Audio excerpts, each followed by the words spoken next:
முதல் அத்தியாயம்.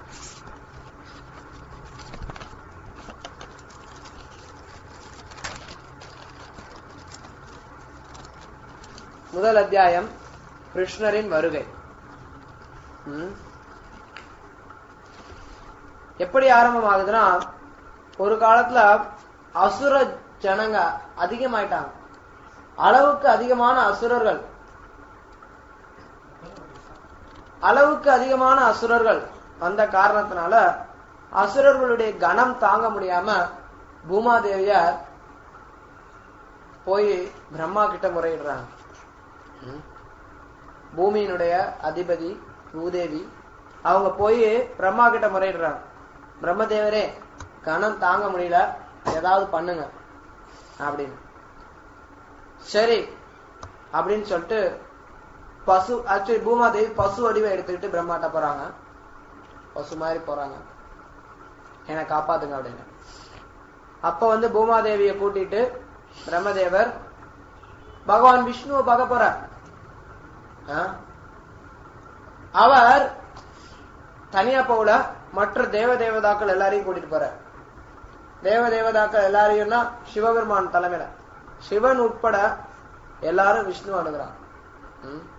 இந்த முதல் 2 அத்தியாயங்கள்லயே யார் ஒருத்தர் படிக்கிறாங்களோ அவங்க தெளிவா புரிஞ்சுக்கலாம், கிருஷ்ணரே முழுமுதற் கடவுள் அப்படிங்கிற. கிருஷ்ணர் சிவபெருமான மட்டுமில்ல, எல்லா தேவர்களுக்கும் தேவன், ஆதி தேவம் அஜாம் விபும். கிருஷ்ணர் சொல்றார், அகம் ஆதிர்ஹி தேவானாம். அப்புறம் அர்ஜுனன் என்ன சொல்றான், பவித்ரம் பரமபவாம் புருஷம் சாஸ்வதம் திவ்யம் ஆதி தேவம். கிருஷ்ணரே ஆதி தேவம். அது அர்ஜுனன் சொல்றான். கிருஷ்ணரே சொல்றார், அகம் ஆதிர்ஹி தேவானாம், நானே எல்லா தேவர்களுக்கும் ஆதி. கிருஷ்ணர் கீதையில சொல்றார். அதே விஷயத்தை நம்ம இங்க பிராக்டிகலா பார்க்கலாம். முதல் 2 அத்தியாயங்களை கிருஷ்ணரே முழுமுதற் கடவுள் அப்படிங்கறத ஈஸியா புரிஞ்சுக்கலாம். இவங்க எல்லாரும், எல்லா தேவதாக்களும் விஷ்ணுவை சந்திக்கிறதுக்காக போறாங்க. இப்போ ஒரு கேள்வி, எல்லாருக்கும் இந்த கதை தெரியும், அதனால நான் கதையெல்லாம் போதும். தேவர்கள் யாரு? விஷ்ணுவோட சேவகர்கள். எங்க இருக்கிறாங்க? பௌதிக உலகத்துல இருக்கிறாங்க. கிருஷ்ணர் கீதையில என்ன சொல்றாரு? தேவலோகத்துல இருக்காங்கன்னு சொன்னீங்க, நான் பௌதிக உலகத்துல இருக்காங்கன்னு. கிருஷ்ணர் கீதையில சொல்றார், ஆபிரம்ம புவனாலோகா புனராவர்த்தினோ அர்ஜுனா. பிரம்மலோகத்துல இருந்து பாதாளம் வரைக்கும் எல்லாத்துலயுமே பிறப்பு இறப்பு இருக்குங்கிறாரு. இதெல்லாம் விட்டுட்டு என்ன வர சொல்றாரு? என்னோட லோகத்துக்கு இருந்தா அங்க திரும்பி இங்க வரமாட்டாங்க. தேவர்கள்லாம் போய் விஷ்ணுவை பார்த்தாங்களே, பார்த்துட்டு எங்க திரும்பி வந்தாங்க?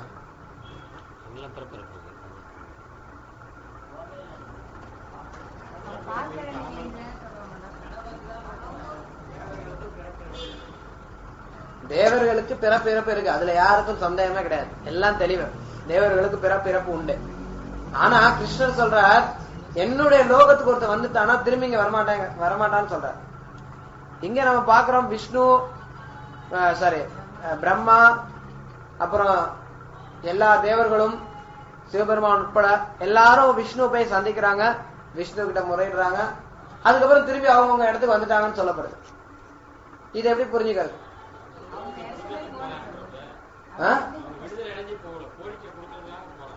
எப்படி போனாலும் போனதுதான்.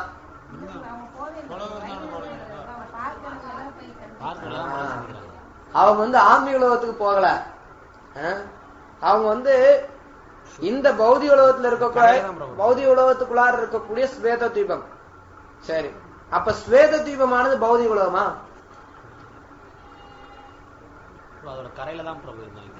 சரி இருக்கட்டும், கரையா இருக்கட்டும் உள்ளையா இருக்கட்டும், ஸ்வேத தீபமானது பௌதிக உலகமா?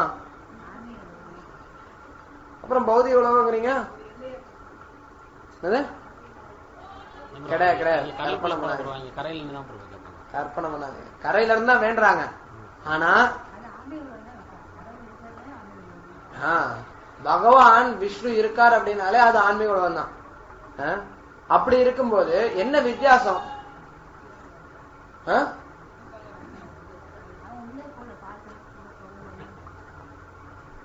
என்ன வித்தியாசம்னா, ஸ்வேத தீபத்தை போய் பார்க்கடல்ல போறாங்க அப்படின்னா, அங்க போறாங்க அப்படின்னா, அது வந்து ஏறக்குறைய நம்ம எல்லாரும் விருந்தாவனம் போற மாதிரிதான்.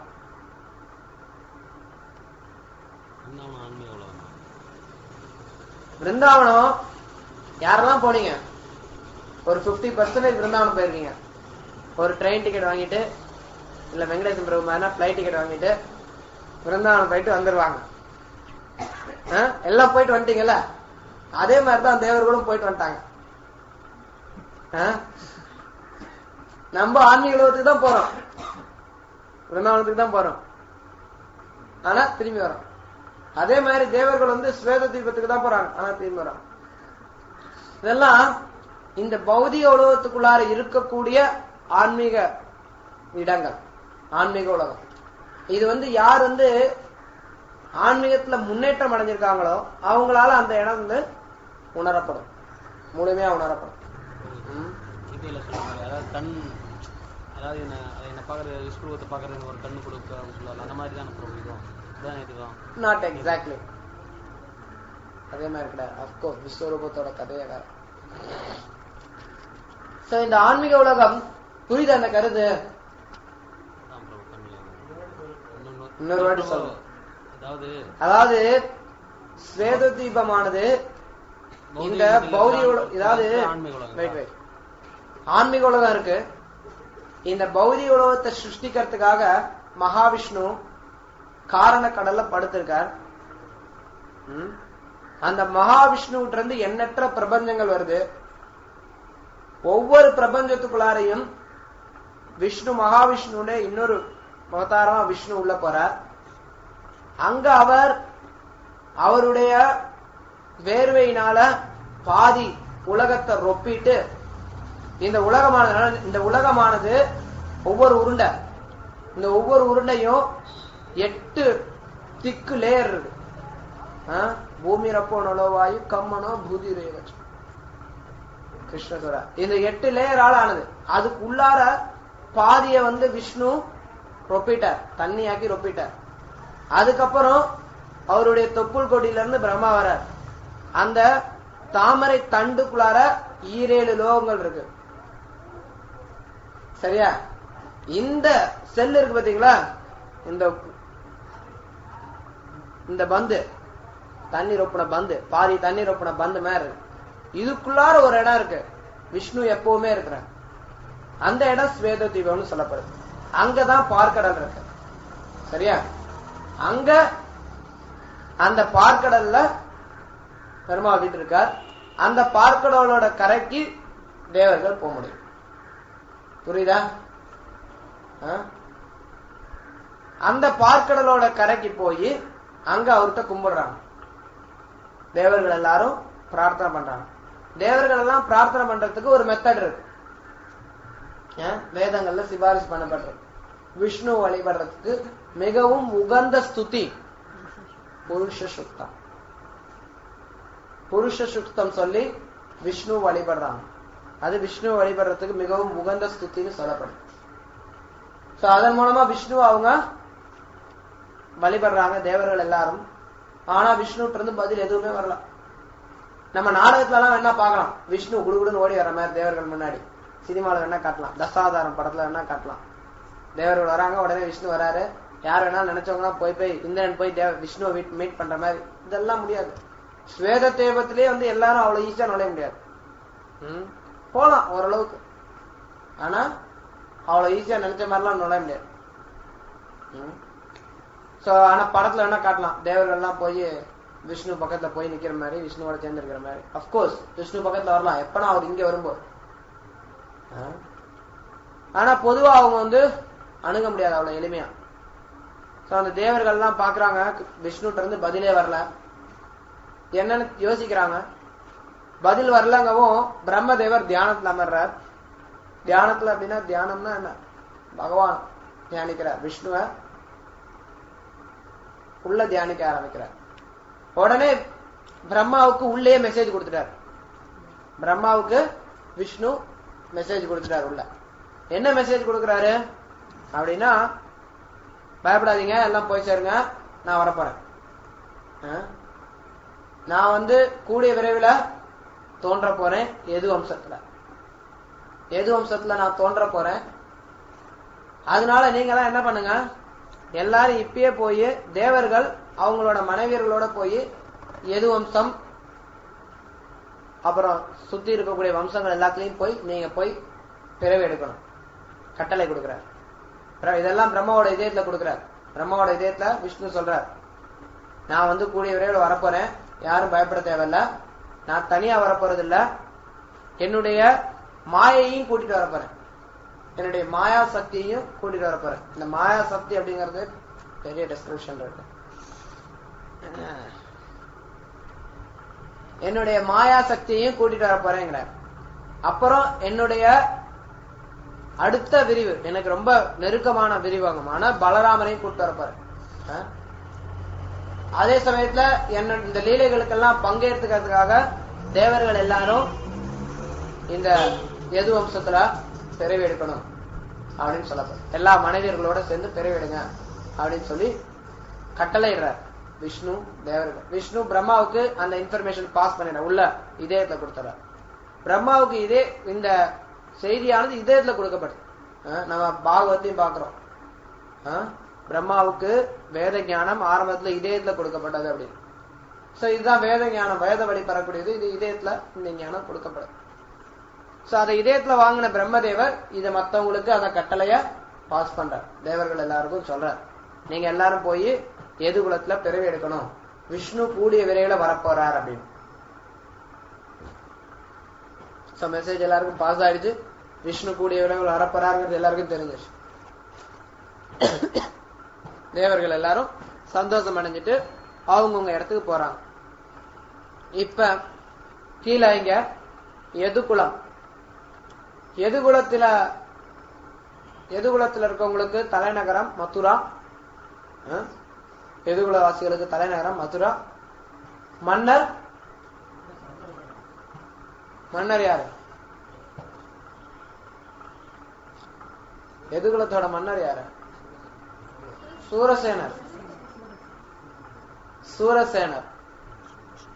சூரசேனர் யாரு? வசுதேவரோட அப்பா. சரியா? பூர்வபுரேனா கொஞ்சம் குழப்பம், நிறைய பேர் வரும். மதுரா சூரசேனர் வந்து வசுதேவரோட அப்பா. வசுதேவர்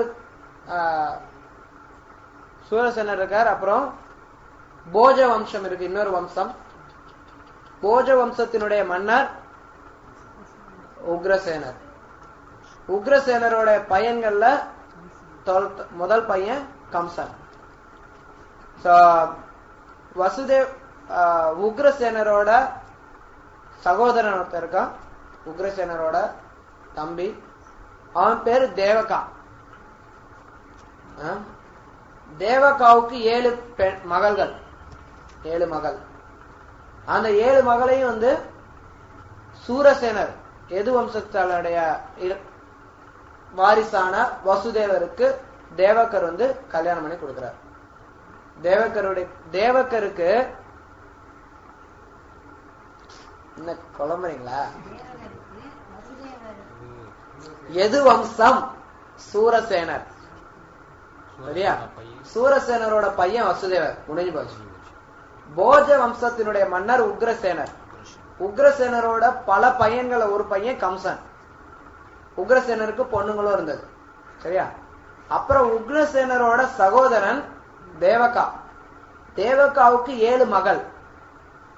கம்சனுக்கு தங்கச்சி முறை வரும். கம்சனுக்கு தங்கச்சி முறை வரும். தேவகாவினுடைய மகள்கள் எல்லாம், தேவகாவினுடைய மகள்கள் 7 மகள். 7 மகளையும் வசுதேவருக்கு திருமணம் செஞ்சு வைக்கிறாங்க. வசுதேவருக்கு மொத்தம் 16 மனைவிகள். 16 மனைவிகள்ல 7 மனைவி வந்து தேவக்கருடைய மகள்கள். தேவக்கருடைய மகள்ல ஒருத்தி வந்து தேவகி. தேவக்கருக்கு நிறைய மகள் இருக்காங்க, 7 மகள். 7 பேருமே வந்து வசுதேவருடைய மனைவி. அதுல ஒருத்தி தேவகி. சரியா? சோ தேவகி கல்யாணம் பண்ணி கொடுக்கறாங்க வசுதேவருக்கு. கம்சன் வந்து சகோதர பாசத்துல அவனே தேர ஓட்டுறான். இது இந்தியால வேத கலாச்சாரத்துல பெண் கல்யாணம் பண்ணி கொடுக்கும்போது பிறந்த வீட்டுக்கு போனா ஒவ்வொன்னும் ஒப்பாரி வைக்குமேன்னு சொல்லிட்டு ஒரு ஆறுதலுக்காக சகோதரன் வீட்டுல அண்ணங்காரன் வீட்டுல போய் விட்டுட்டு வருவான். அது வழக்கம். இன்னைக்கும் ஒரு நிறைய இடங்கள்ல இருக்கு. பெண்ணை கொண்டு போய் புகுந்த வீட்டுல விட்டுட்டு வருவாங்க. சோ அது மாதிரி விட்டுட்டு வர்றதுக்காக கம்சன் தானே ரதத்தை எடுத்துட்டு ஓட்ட ஆரம்பிக்கிறான். சோ தேவகர் தேவகிக்காக சீர்வரிசையை அள்ளி வழங்குறார். சும்மா ஏதோ கொஞ்ச நெஞ்செல்லாம் கிடையாது. வேத கலாச்சாரத்துல பெண்ணுக்கு சொத்துல பங்கு கிடையாது. ஆண் பின்னாடி வரக்கூடிய ஆண்மகன் சொத்துல பங்கு வைக்கிறான். ஆனா பெண்ணுக்கு சொத்துல பங்கு கிடையாது. அதனால கல்யாணம் பண்ணி கொடுக்கும் போது தந்தை தன்னுடைய தகுதிக்கு தகுந்த மாதிரி எவ்வளவு சீர் கொடுக்க முடியுமோ அவ்வளவு சீர் கொடுத்து அனுப்புவாங்க. சோ அதன் பிரகாரம் பார்த்தோம் அப்படின்னா இவர் என்ன பண்றாரு, தேவகர் தன்னுடைய மகள் தேவகிக்காக 400 யானை எல்லாம் ஆடை ஆபரணங்கள்லாம் எல்லாம் தங்க ஆபரணங்களோட 400 யானை, அப்புறம் 15,000 குதிரை, எல்லா குதிரையும் ஆபரணங்களோட, எல்லாமே தங்க ஆபரணங்களோட, அப்புறம் 18,000 ரதம், 18,000 தேர். 1800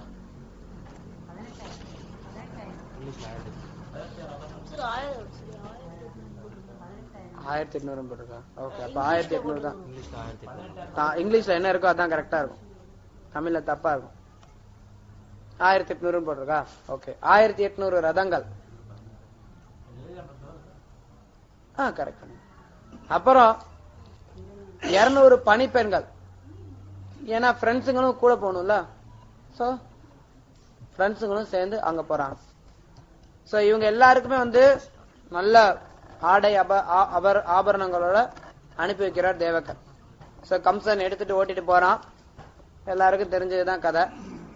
ஓட்டிட்டு போகும்போது அசிரீரி கேக்குது, ஏ முட்டாள் கம்சா, நீ தங்கச்சியை ஓட்டிட்டு போற, ஆனா அவன் தங்கச்சிக்கு பிறக்கக்கூடிய 8வது குழந்தை உன்னை கொல்ல போகுது. உடனே கம்சனுக்கு கோவம் வந்துருச்சு. தேர் ஓட்டின்னு இருக்கான். அந்த கையிலே அப்படியே தேவகியோட முடிய பிடிச்சான். இடது கையில தேவகியோட முடிய பிடிச்சான். வலது கையில இருந்து ஒரே வாழ உருவனா தேவகியை வெட்ட போனான். எல்லாருக்கும் பயங்கர ஆச்சரியம். இவ்வளவு பாசமா இவ்வளவு நேரம் கூட கூட்டிட்டே போறான், திடீர்னு இப்ப தன்னோட உயிருக்கு ஆபத்துன்னு உடனே கொல்லறதுக்கு முன்னேறானே அப்படின்னு சொல்றான். சோ அப்போதைக்கு வாசுதேவர் திகச்சு போற, என்னது இது, உடனே சந்தர்ப்பத்துக்கு தகுந்த மாதிரி என்ன செயல்படுறதுன்னு சொல்லி ஆரம்பிக்கிறார். உடனே முதல்ல கம்சனை தடுக்கிறார். தடுத்து கம்சனை சாந்தப்படுத்த முயற்சி பண்றார். கம்சன் கிட்ட சொல்றார், கம்சா, நீ ரொம்ப புகழ் பெற்றவன்,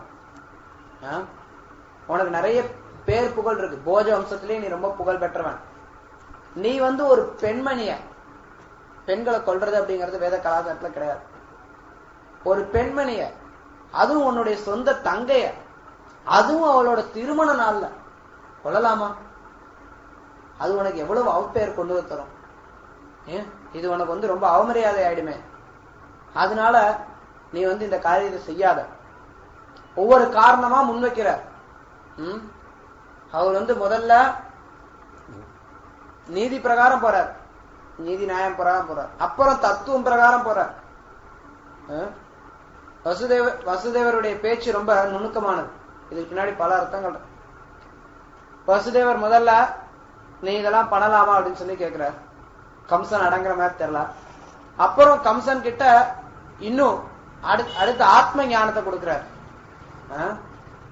உனக்கு மரண பயம் தேவையா? தேவையே இல்ல.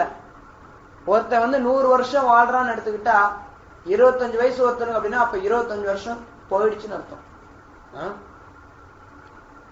நம்ம எல்லாம் பிறந்த நாள்னா ரொம்ப சந்தோஷமா கொண்டாடுறோம்.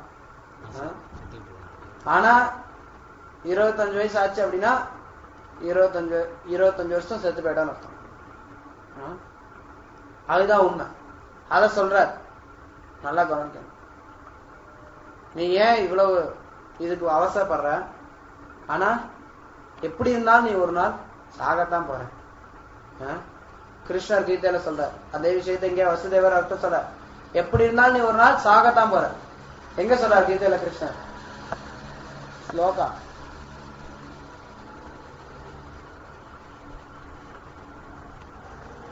जातस्य हि ध्रुवो मृत्यु ध्रुवं जन्म मृतस्य च तस्मात् अपरिहार्याते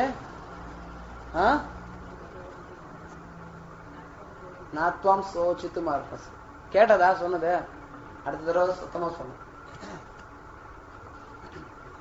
யாரெல்லாம் பிறக்கிறாங்களோ அவங்களுக்கு மரணம் நிச்சயம். மரணம் அடையக்கூடிய எல்லாருக்கும் மறுபிறவி நிச்சயம். அதனால மறுபடியும் எல்லாரும் பிறப்பாங்க.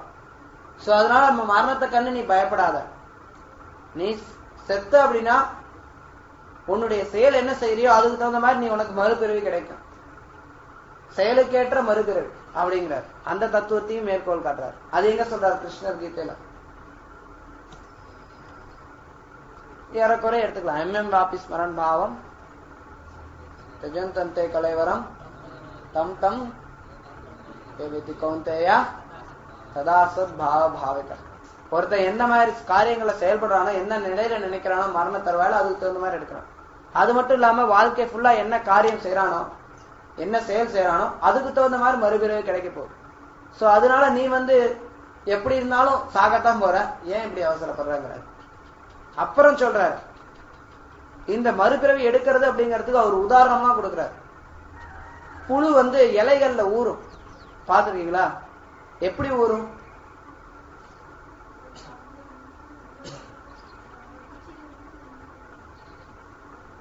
தாவுமா? இப்ப 2 இலை இருக்குன்னு வச்சுக்கோங்க. புழு என்ன பண்ணும்னா அப்படியே ஊறிண்டே இருக்கும். ஆஹா, அந்த இலை அதுக்கு நிச்சயமானதுக்கு அப்புறம் இந்த இலையை விட்டுரும். அந்த இலையில ப்ரொசீட் பண்ணலாம் அப்படிங்கும் போது இந்த இலையை விட்டுரும். இது ஒரு உதாரணம் கொடுக்கிறார். இன்னொரு உதாரணம் என்ன சொல்றாரு? நம்ம எல்லாம் நடக்கிறோம். எப்படி நடக்கிறோம்? ஒரு காலை அது எடுத்துக்கிட்டு இன்னொரு கால் ஸ்ட்ராங்கா வச்சுட்டு அந்த காலை எடுக்கிறோம். ஒரு கால் ஊன்றோம்.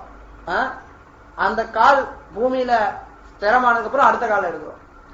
சோ அது மாதிரி வசுதேவர் என்ன சொல்றாருன்னா, நீ சாகரத்துக்கு முன்னாடியே உனக்கு அடுத்த உடல் ரெடி ஆயிடுச்சு. நீ ஒன்னும் கவலைப்பட வேண்டாம். நீ சாக போற அப்படிங்கும் போது உனக்கு அடுத்த உடல் தயாரா இருக்கு. அடுத்து நீ உடல் உனக்கு தயாரா இருக்கு. அதனால இது எப்படின்னா நடக்கிறது, அடுத்த கால் ஒரு கால் தயாரானதுக்கு அப்புறம் தான் இது அடுத்த கால் நீ தூக்குறியோ, எப்படி ஒரு புழு ஒரு இலையில உட்கார்ந்ததுக்கு அப்புறம் தான் அடுத்த இலைய பழைய இலைய விடுதோ, அது மாதிரி உனக்கு அடுத்த பிறவி தீர்மானமா இருக்கு.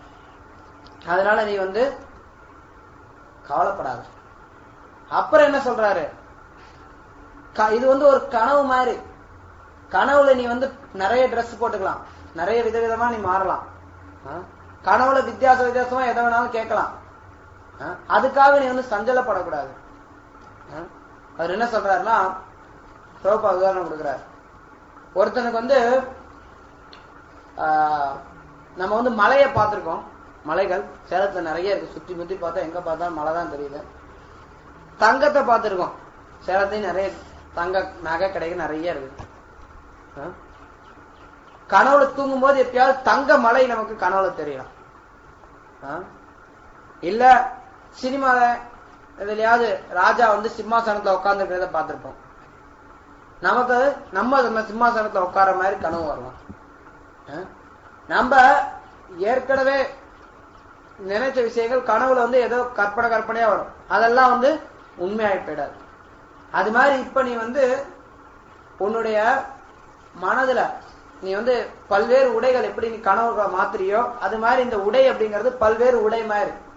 இந்த உடலானது பல்வேறு உடைகள் மாதிரி. இதை நீ மாத்திண்டே போலாம். அதனால நீ சஞ்சலம் அடையக்கூடாதுங்கிற. அது எங்க கீதையில கிருஷ்ணர் சொல்றார்? யாரா சொல்லுங்க பாக்கலாம்.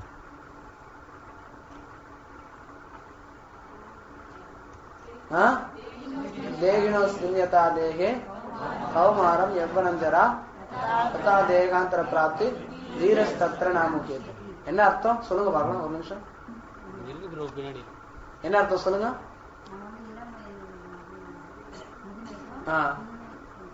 இளம் வயதிலிருந்து முதுமைக்கும், குழந்தை பருவத்திலிருந்து இளமைக்கும், இளமையிலிருந்து முதுமைக்கும் மாறுவது போலவே ஆத்மா.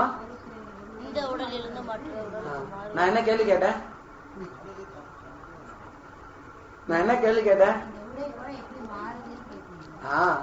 இங்க இவர் சொல்றார், கனவுல நம்ம வந்து பலவிதமான உடைகள் அணிகிற மாதிரி தெரியுது. அந்த உடைகளுக்காக நம்ம வருத்தப்படுறது கிடையாது. அது மாதிரி இந்த சரீரமானது ஒரு உடை மாதிரி. இந்த உடையை நீ தூக்கி போட்டுட்டு வேற உடையை எடுக்கிறது தான் பிறவி. அதுக்கு நீ வந்து வருத்தப்படாதங்கிற. அது எங்க கிருஷ்ணர் சொல்றாரு கீதையில, வாசாம்சி ஜீர்ணானி யதாவிகாய லவணாதி கிருஷ்ணாதி நரோபராணி ததாத் சரீராணி விகாய ஜீர்ணான் யம்யானி சம்யாதி நவானி தேகி. என்ன சொல்றாரு? என்ன அர்த்தம்?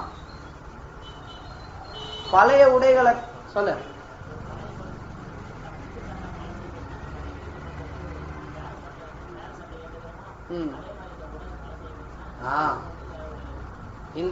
இதெல்லாம் எப்ப என்னது ஆத்மா பத்தி எவ்வளவு கிளாஸ் கேட்டிருப்பீங்க.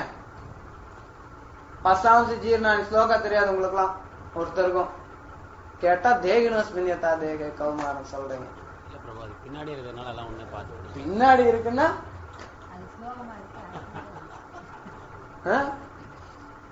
எப்படி நம்ம வந்து பழைய சட்டை போட்டிருக்க சட்டை பழசா போச்சு, கிழிஞ்சு போச்சு அப்படின்னா அது தூக்கி போட்டு புது சட்டையை போட்டுக்கிறோமோ, அது மாதிரி ஆத்மா மரணத்தின் போது வேற ஒரு சட்டையை போட்டுக்குதுங்கிற.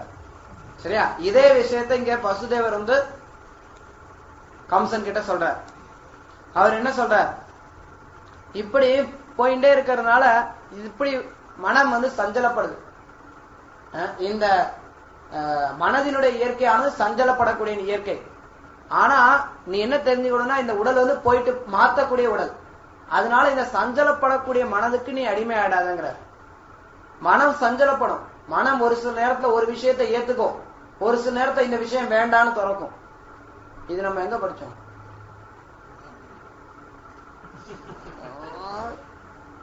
எத்து கேட்டா பகவத்கீதையில படிச்சோம்.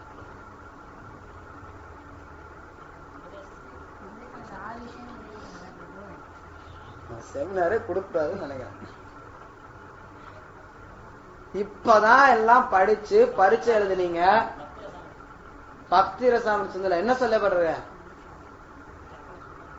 மனதினுடைய இரு செயல் போக தியாகா. ஒருத்தருக்கும் ஒன்னும் புரிஞ்சுக்கல. ஒரு விஷய மனதினுடைய மனம் வந்து எப்பவுமே சஞ்சலத்திலே இருக்கும். பௌதிக ரசம் மனத்தினுடைய இது வந்து ரெண்டு, போக தியாகா. ஒரு சில நேரத்துல ஒரு விஷயத்தை எடுத்துக்கும், இன்னொரு நேரத்துல அதே விஷயத்தை துறக்கும். அதே விஷயம் இங்க சொல்றாரு வசுதேவர். உனக்கு வந்து இப்ப வந்து நீ தேவைக்கு கொள்ளலாம் நினைக்கிற, அப்புறம் நீ வருத்தப்படலாம். அதை மறைமுகமா சொல்ற. மனதுக்கு நீ வந்து ஆளாயிடாத, மனதினுடைய உந்துதலுக்கு நீ ஆளாயிடாத. அப்புறம் என்ன சொல்றாரு? இன்னொரு உதாரணம் கொடுக்கிறார். ஒரு தண்ணி இருக்கு அப்படின்னா அந்த தண்ணியில சூரியன் தெரியும். அந்த தண்ணியில சூரியன் தெரியற மாதிரி இந்த உடலுக்குள்ளார நீ இருக்க, ஆத்மா இருக்கு. சோ இந்த உடல் ரீதியான விஷயத்துல நீ வந்து மாற்றிட்டே உன்னுடைய மனதை சஞ்சலப்படுத்திக்காத. நீ தவறான செயல்களை செய்யக்கூடாது. மனதினுடைய உடலினுடைய கட்டளைகளுக்கு நீ பணிந்து விடாதே. அவர் என்ன சொல்றாரு? இத சொல்ற. ஆனா கம்சன் கேட்கல. கம்சனுக்கு புத்தி ஏறல. இதுவரைக்கும் வசுதேவர் என்ன பண்ணார்? அறிவுரை கொடுக்கிறார், சமாதானப்படுத்த முயற்சி பண்றார். அப்புறம்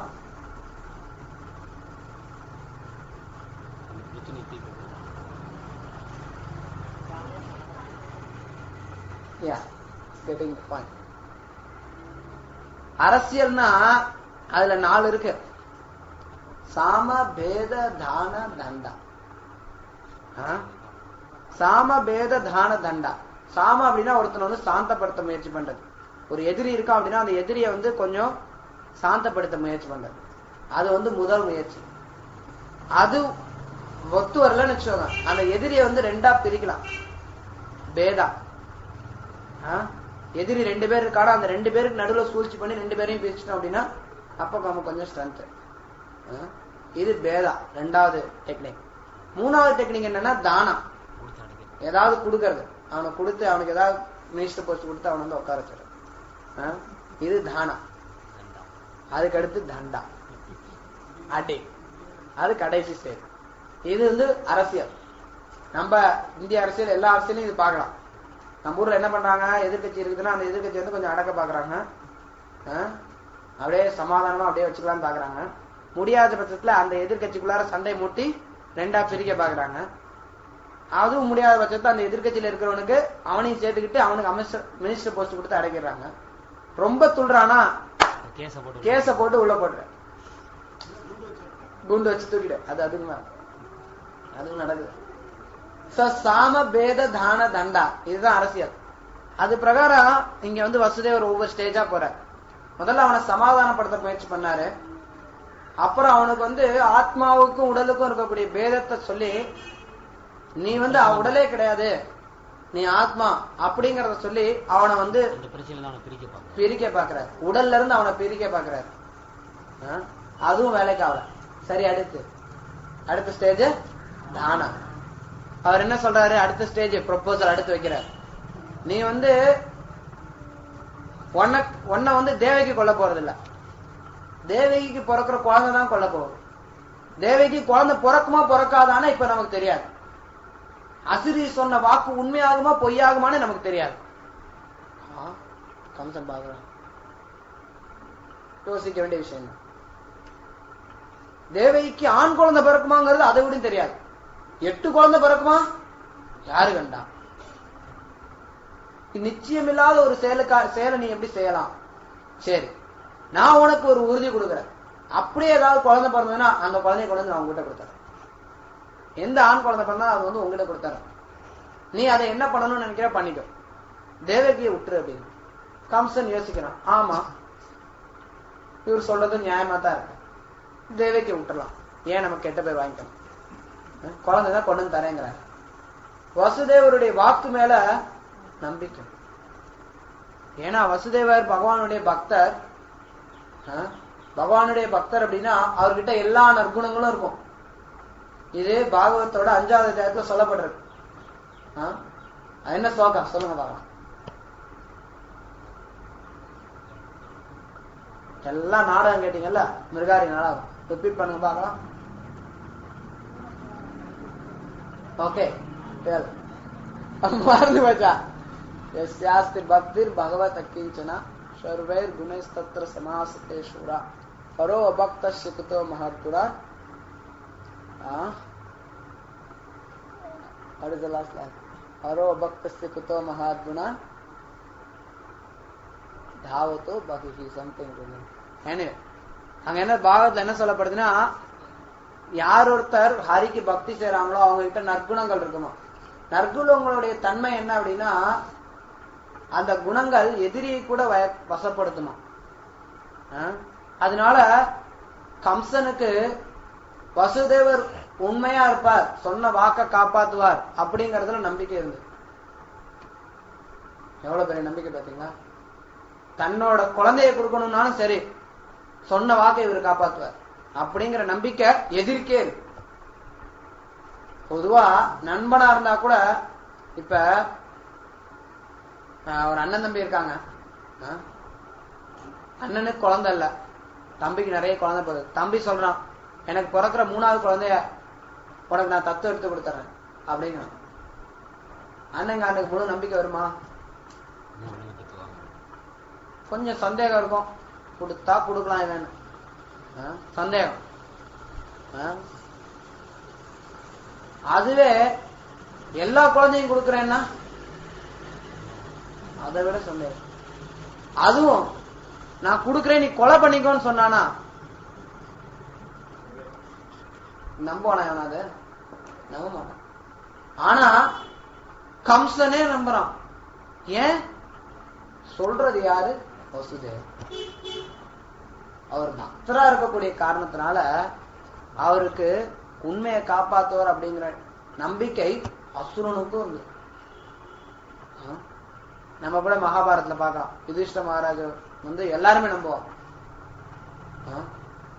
கிருஷ்ணர் சொல்லுவார் துரோணாச்சாரியரை கொள்றதுக்கு முன்னாடி, யுதிஷ்டரா நீதான் அந்த பொய்ய சொல்லணும், அப்பதான் என்ன நம்புவாங்க. நான் சொன்னா நம்ப மாட்டாங்க, நான் சொன்னா நம்ப மாட்டாங்க, ஆனா என் பக்தன் சொன்னா நம்புவாங்க. சோ கிருஷ்ணர் அது மாதிரி இந்த கிருஷ்ணருடைய பக்தனான வசுதேவர் சொல்றத நம்புறதுக்கு கம்சனே நம்புறான். சோ நம்புறான்.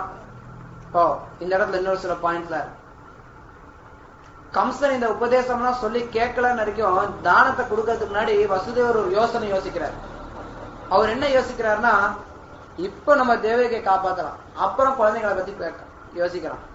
அதுக்கு அவர் ஒரு விதமா யோசிக்கிறார். எப்படி யோசிக்கிறாருன்னா, காட்டுத்தீ பத்திக்கிட்டு எரியுது அப்படின்னா அந்த காட்டுத்தீ எப்ப பத்திக்குங்கிறது தெரியாது, எப்படி பத்திக்குங்கிறது தெரியாது. அது பத்திக்கிட்டு எரியும் போது காரணமே இல்லாம ஏதாவது ஒரு மரத்தை விட்டுட்டு இன்னொரு மரத்தை பத்திட்டு போகும். வரிசையா எல்லாம் எரிஞ்சுட்டு இருக்கு. ஒரு மரத்தை பத்திக்கிட்டு எரியும், அடுத்த மரம் எரியாது, அதுக்கு அடுத்த மரம் எரிஞ்சிடும். எப்படி யாருக்கும் தெரியாது. சோ இந்த பௌதிக உலகத்துல என்ன நடக்கும் ஏது நடக்கும் யாருக்கும் தெரியாது.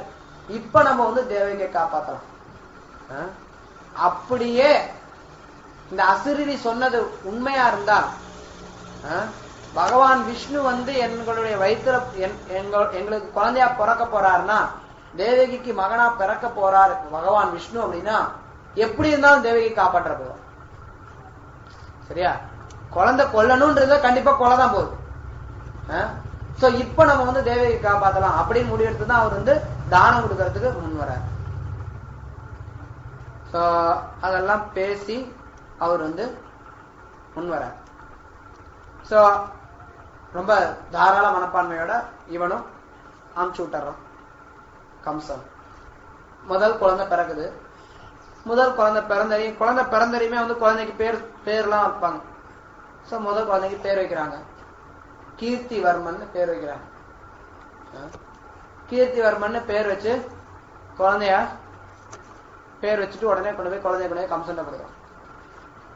கம்சன் குழந்தைய இவ்வளவு ஒரு குழந்தை பிறந்தனே உடனே கொண்டு வந்து கொடுக்கறத பார்த்துறியும் இவரு கஷ்டம் தான். வசுதேவர் எப்படா குழந்தைய போய் கொடுக்கறது, இருந்தாலும் அவர் தான் வாக்கு கொடுத்துட்டோமே, வாக்க தவறக்கூடாதுன்னு சொல்லி கொண்டு போய் கொடுக்குறாரு. உடனே வசுதேவருடைய குணத்தை பயங்கரமா மெச்சுறான் கம்சன்.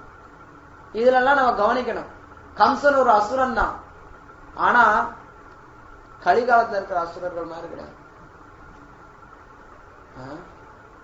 கலிகாலத்துல இருக்கக்கூடிய அசுரர் தனம்லாம் பிரபுபாத் இதெல்லாம் நிறைய அடிக்கடி மென்ஷன் பண்ணுவார். சாஸ்திரத்துல இருக்க அசுரர்கள் எவ்வளவோ மேல். குழந்தைய கொல்றதை பத்தி யோசிக்கிறான் கம்சன். ஒரு தடவை கூட அபாஷன் பண்ணல தேவகிய. நினைச்சிருந்தா கருவிலே கொண்டு வந்துருக்கலாம், ஆனா அதெல்லாம் செய்யல. இன்னைக்கு எதிரியே ஒருத்தன் ஒரு குழந்தைய கருவுல அழிக்க மாட்டான். அசுரன் கூட ஒரு குழந்தைய கருவுல அழிக்க மாட்டான். ஆனா இன்னைக்கு கருவுல குழந்தை அழிக்கிறது அப்படிங்கிறது ஒரு முக்கியமான தொழில் ஆயிடுச்சு. ஏன்னா அந்த அளவுக்கு பாவம் அதிகமாயி போச்சு. சோ இதெல்லாம் மகா பாவங்கள்ல ஒன்று. அதெல்லாம் அசுரர்கள் கூட செய்ய மாட்டாங்க. பெண்களை கொல்றது, கருவுல குழந்தை அழிக்கிறது, பசுவை கொல்றது, இதெல்லாம் அசுரர்கள் கூட செய்ய மாட்டாங்க. சோ அது மாதிரி கம்சனும் குழந்தைய கொடுத்தனையும் குழந்தைய எதுக்கு கொல்லணும் அப்படின்னு சொல்லிட்டு கொடுத்து அனுப்புறோம். சோ இது முடிஞ்சிருச்சு. உடனே நாரதர் யோசிக்கிறார். நாரதருக்கு இந்த விஷயம்லாம் தெரியல, அவர் யோசிக்கிறார், கிருஷ்ணர் சீக்கிரமா வரணுமே, இது சுத்தப்பட்டு வராதே, சரி அப்படின்னு கீழே இறங்கி வர்றாரு. கம்சனை வர்றார்.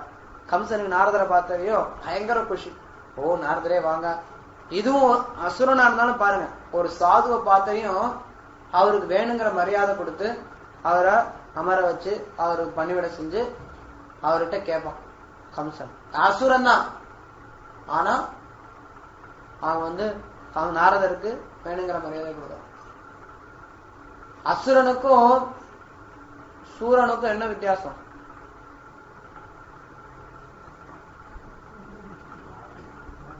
ஆனாதான் வித்தியாசமா? அது கிடையாது பிரபு.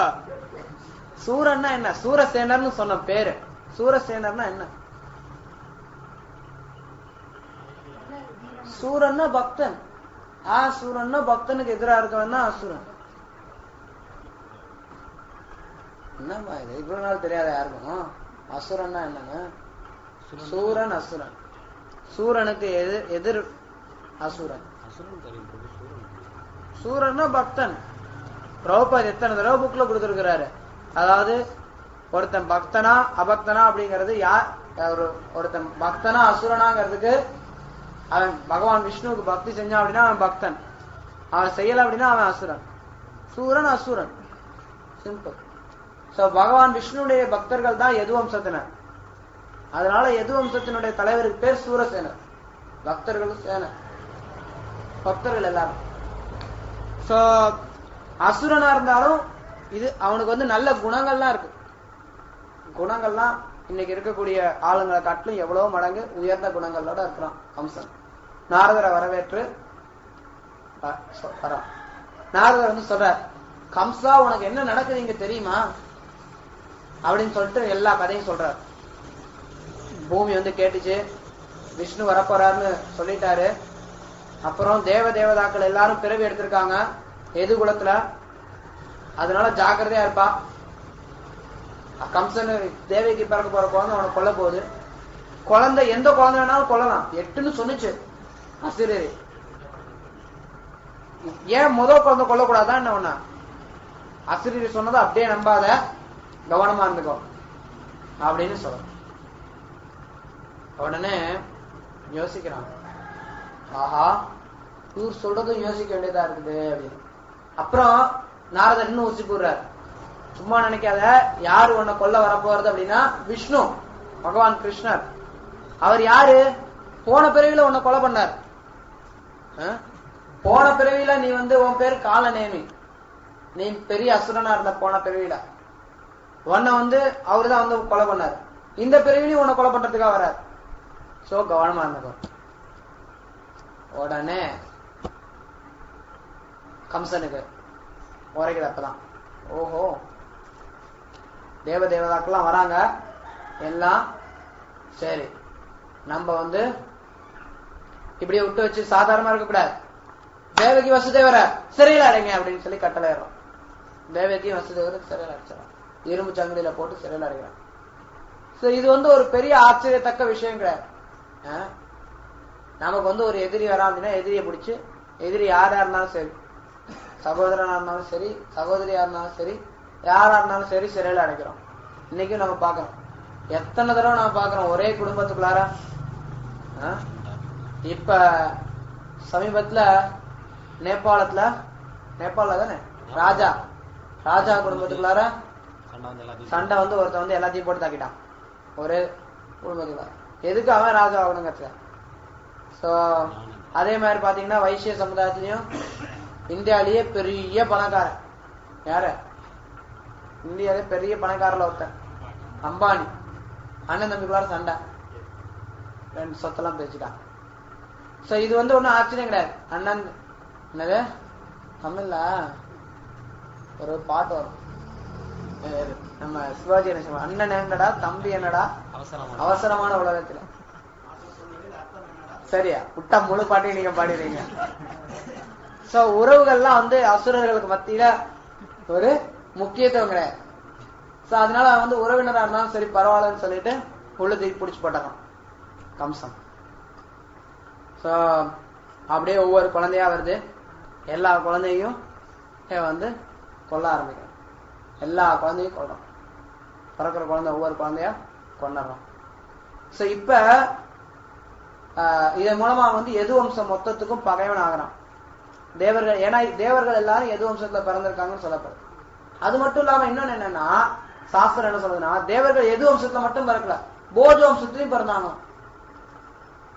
கம்சன் கிட்டயே இருந்து அவனுக்கு அட்வைஸ் பண்ற மாதிரி அவனை தூண்டி விடுறாங்களே, அதுவும் தேவர்கள் தான் சொல்லப்படுது. இதெல்லாம் கிருஷ்ணலீலைகளை தூண்டுறதுக்காக தேவர்களே வந்து கம்சனுடைய ஆளாவும் இருந்தாங்கன்னு சொல்லப்படுது. சோ எது வம்சத்துல பிறந்ததுனால எது வம்சத்துக்கு எதிரியானா எல்லா குழந்தையும் கொல்றான். உக்ரசேனரை சிறைபிடிச்சிடறான், சிறைபிடிச்சு உக்ரசேனரையும் ஜெயில வச்சிடறான். சோ இப்ப 6 குழந்தைகள், இதோட முதல் அத்தியாயம் முடியுது. 2வது அத்தியாயத்தையும் பார்க்கலாமா? இப்ப யாரெல்லாம் 2வது அத்தியாயம் நீங்க பார்க்கலாங்க, நீங்க அட்லீஸ்ட் 1/2 மணி நேரம் ஆகும், இன்னொரு 1/2 மணி நேரம்.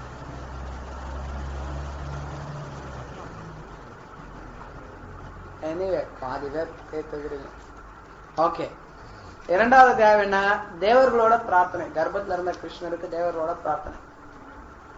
கம்சன் வந்து இந்த மாதிரி அபாயம்லாம் வரப்போகுதுன்னு தெரியும், ரொம்ப கூட்டாளி கூட்டு சேர்க்கிறான் நிறைய பேர் ஆளுங்களை, அசுரர்களை தனக்கு துணைக்கு. சோ யாரெல்லாம் சேர்க்கிறான்? முதல்ல பெரிய ஆளா பிடிக்கிறான். மகத நாட்டு மன்னன் யாரு? ஜராசந்தன். ஜராசந்தன் யாரு?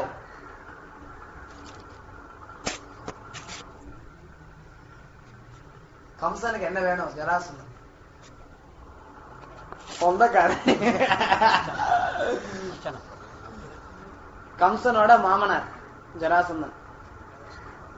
ஜராசந்தன் வந்து ஜராசந்தன் மட்டும் இல்ல, பிரலம்பா, பகா, சானுரா, திருநாவர்த்தா, அகாசுரா, முஷ்டிகா, அரிஷ்டா, துவிதா, பூதனா, கேசி, தேனுகா, பானாசுரா, நரகாசுரா, இன்னும் எத்தனையோ அசுரர்கள், எல்லா அசுரர்களையும் கூட்டு சேர்த்துக்கிறான் கம்சன். எல்லாத்தையும் கூட்டு சேர்த்துக்கிறான். இதெல்லாம் தெரிஞ்சு எல்லா எது வம்சத்துக்காரங்க எல்லாரும் வெவ்வேறு இடத்துக்கு போறாங்க. கூறு வம்சம், கோசல வம்சம் மற்றும் என்னெல்லாம் வம்சம் இருக்கோ எல்லா வம்சத்திலையும் போய் தஞ்சம் புகுந்துக்கிறாங்க. ஒரு சில எது வம்சத்தினர் வந்து கம்சன் கூடவே இருக்கிறாங்க. யாரு சொல்லுங்க பார்க்கலாம், ஒரு உதாரணம். கம்சன் கூடவே எது வம்சத்தினர் ஒருத்தர் இருக்கிறார். விதுரரா? விதுரர் குரு வம்சத்துல பிறந்தவர்ப்பா. Of course you got the point, but just name is mistake. அக்ரூரா.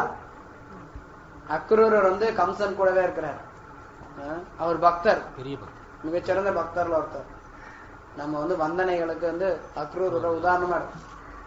So Akrur மிகச்சிறந்த பக்தர், இருந்தாலும் கம்சன் கூடவே இருக்கார். காரணம் என்ன பின்னாடி தெரியும், எல்லாருக்கும் தெரியும். அப்கோர்ஸ் கிருஷ்ண பலராம கூட்டு வர்றதுக்காக, சோ அது மாதிரி ஒரு சில காரணங்களுக்காக அவர் வந்து கூடவே இருக்கார். சோ இப்படி ஒவ்வொரு குழந்தையா பிறக்குது. 6 குழந்தை பிறகுது. 6 குழந்தையும் கொண்டாடுறான். இப்ப இந்த 6 குழந்தைகளுக்கு பின்னாடி ஒரு கதை இருக்கு. யாருக்கா தெரியுமா? ஏன் கிருஷ்ணர் வந்து முதல் குழந்தையாவே பிறக்கல? ஏன் ஒரு 8வது குழந்தையாதான் பிறக்கணுமா? ஏன் முதல்ல அஷ்டமியில பிறக்கக்கூடாதா? அஷ்டமினா 8, அது 8வது திதி. 8வது அஷ்டமியில பிறக்கணும்னு அதுக்காக 8வது குழந்தையாதான் பிறக்கணும்னு இருக்காங்க. அவருடைய விருப்பம், அப்கோர்ஸ் எல்லாமே அவருடைய விருப்பம். இதுக்கு பின்னாடி ஒரு கதையும் இருக்கு.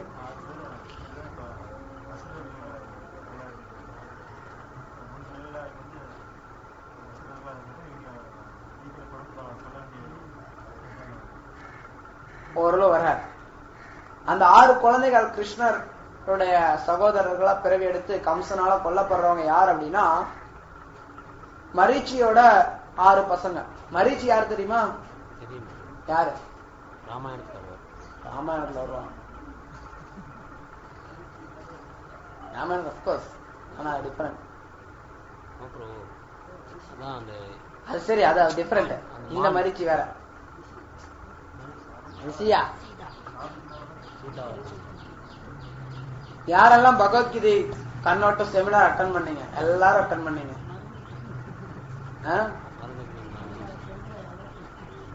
மருத்துகளில் நான் மரிச்சின்னு சொல்றாரு கிருஷ்ணர் கீதையில. அவ்வளவுதான் சொன்னீங்க, அவ்வளவுதான் தெரியும், முடிஞ்சு போச்சு. அது தெரிய சொல்லலையே. சொன்னீங்களா? என் கால மருத். மருத்னா இந்த வாயு. வாயு வந்து காற்றுக்கு இன்சார்ஜ். ஆனா வீசக்கூடிய காற்று, காற்று வீசுது பாத்தீங்களா, அதுக்கு இன்சார்ஜ் வந்து மரிச்சி. வீசும் காற்றுக்கு கடவுள், அவர் வந்து மரிச்சி. மரிச்சியோட 6 பசங்க ஒரு பிராமணனுடைய சாபத்தினால ஹிரண்யகசிபுக்கு பேரனாவாங்க. ஹிரண்யகசிபுக்கு பேர காலநேமிக்கு பசங்க. இரண்யகசிபுவோட பேரனாவும் காலநேமியோட பசங்களாவும் பிறப்பாங்க. அப்ப வந்து காலநேமியோட பசங்களா இந்த 6 பேரும் இருப்பாங்க. இவங்க பேர் வந்து சத்கர்பாசுராஸ். கர்பாசுராஸ், சத்கர்பாசுராஸ், 6 அசுரர்கள். இந்த 6 கர்ப்ப அசுரர்கள் இவங்க பேர் 6 பேரும் என்ன பண்ணுவாங்கன்னா, போய் பிரம்மாவை நோக்கி தவம் இருப்பாங்க. தவம் இருந்து நான் இவங்களால கொல்லப்படக்கூடாது, இவரால் சாப்பிடாது, அவரால் சாப்பிடாதுன்னு வரம் வாங்கிட்டு வருவாங்க. தவம் இருந்து வரம் வாங்கிட்டு வந்தறியும் இரண்யகசிபுக்கு பயங்கர கோவம் வந்து, எங்கிட்ட வரம் கேட்காம நீ ஏன் பிரம்மாட்ட போய் வரம் கேட்ட, நான் உனக்கு சாபம் கொடுக்குறேன், அடுத்த பிறவில உங்க அப்பாவே உன்னை வந்து கொண்டுடுவாங்க. அடுத்த பிறவில காலநேமி வந்து கம்சா, 6 கர்ப்பாஸ் வந்து தேவகியோட 6 குழந்தைகள், 6 பேரும் கொல்லப்படுறாங்க. 6 பேரும் கொல்லப்படுறாங்க அப்படின்னா, இந்த 6 பேரும் கொல்லப்பட்டதுக்கு அப்புறம் அனந்தசேஷர் வரார், அதுக்கப்புறம் கிருஷ்ணர் வரார். சரி, ஏன் பலராமர் வந்து நேரடியா அங்க பிறக்க கூடாது, ரோஹிணியோட கர்ப்பத்திலே பிறக்கலாம், ஏன் அங்க பிறக்க கூடாது, இங்க இருந்து அங்க மாத்தி அப்புறம் அங்க இருந்து பிறக்கணுமா?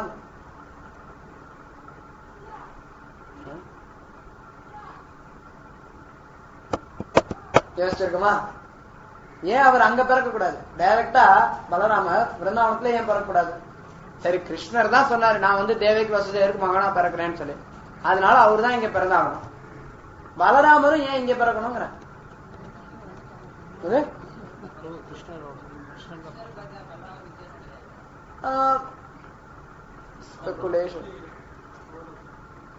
அதாவது இந்த அசுரர்கள்லாம் இந்த இடத்துல இருந்துட்டாங்க தேவகியோட வயித்துல, அந்த இடத்துல போய் கிருஷ்ணர் இருக்கலாமா? அசுரர்கள் இருந்த இடத்துல கிருஷ்ணர் இருக்கலாமா? அதனால அந்த இடத்தை தூய்மைப்படுத்துறதுக்காக பகவானுடைய சேவக் பலராமரும் பகவான் தான். பலராமருக்கும் கிருஷ்ணருக்கும் வித்தியாசம் கிடையாது. கிருஷ்ணர் வந்து சேவிய பகவான், சேவையை ஏத்துக்கக்கூடிய பகவான். பலராமர் வந்து சேவக் பகவான், சேவை பண்ணக்கூடிய பகவான். பலராமருடைய விருப்பம் எப்பவுமே கிருஷ்ணருக்கு சேவை பண்ணும். அதன் பிரகாரம் அசுரர்கள் இருந்த இடத்துல போய் பகவான் இருக்கலாமா அப்படின்னு சொல்லிட்டு அவரு போய் அந்த இடத்த சுத்தம் பண்றார். விஷ்ணு வர்றதுக்கு, விஷ்ணு உள்ள வர்றதுக்கு, கிருஷ்ணர் உள்ள வர்றதுக்கு அந்த இடத்தை தயார்படுத்துறார். தயார்படுத்துறதுக்காக அவர் உள்ள போறார். சரியா? இதுக்காக தான் வந்து பலராமர் உள்ள போறார். இதுக்கு பின்னாடி இன்னொரு தத்துவமும் இருக்கு. இந்த 6 குழந்தைகளும் 6 எதிரிகளுக்கு ஒப்பிடப்படுறாங்க. சொல்லுங்க பாக்கலாம். காம, குரோத, லோப, மத, மோக, மத்சரியா, இந்த 6 அழிஞ்சதுன்னா அப்ப உள்ள கிருஷ்ணர் வருவார். 6 எதிரிகளையும் விரட்டணும். 6 பேரும் கொல்லப்பட்டதுக்கு அப்புறம் கிருஷ்ணர் குரு மூலமா வர, பலராமர் மூலமா வர. பலராமர் ஆதி குரு. 6 எதிரிகளையும் நம்ம விரட்டணும். 6 பேரையும் காம, குரோத, லோப, மத, மோக, மத்சரியா, இந்த 6ஐயும் நம்ம வந்து அழிக்கணும். சரியா? இந்த 6 அழிஞ்சதுக்கு அப்புறம், அந்த 6 குழந்தைகளும் அழிஞ்சதுக்கு அப்புறம் பலராமர் அங்க வரார். பலராமர் வந்து தோன்றார், உள்ள போறார், தேவகியினுடைய கர்ப்பத்துல இருக்கார். அப்போதைக்கு பகவான் கிருஷ்ணர் தன்னுடைய மாயா சக்தியை கூப்பிடுறார். மாயா சக்தினா யாரு? இப்ப இதுல எக்ஸ்பிளனேஷன். யோக மாயை, ஒருத்தர் யோக மாயங்கிறாரு, இன்னொருத்தர் காளிங்கிறாரு, சகோதரிங்கிற உறவு முறையெல்லாம் நான் கேட்கலாங்க. கிருஷ்ணருடைய வெளிப்புற சக்தி. ஆனா இவர் யோக மாயன்னு சொல்றாரு. புக்ல என்ன போட்டிருக்கு படிங்க பார்க்கலாம். பிரபுவான கிருஷ்ணர் யோக மாயைக்கு இவ்வாறு கூறினார்.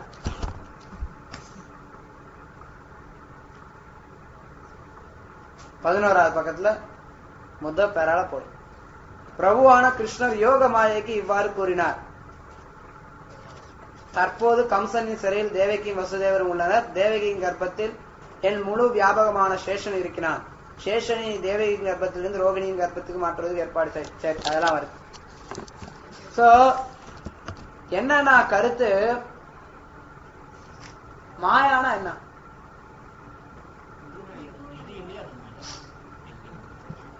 மாய என்னது? கிருஷ்ணருடைய சக்தி. முதல்ல அதை வச்சுக்கோ. மாயை கிருஷ்ணருடைய சக்தி. அதோட நிறுத்திக்கோ. அது யோக மாயா மகா மாயாங்கிறது நம்ம டிஸ்கஸ் பண்ணோம். கிருஷ்ணருடைய சக்தி அது மாயா. யோக மாயானா என்ன, மகா மாயானா என்ன?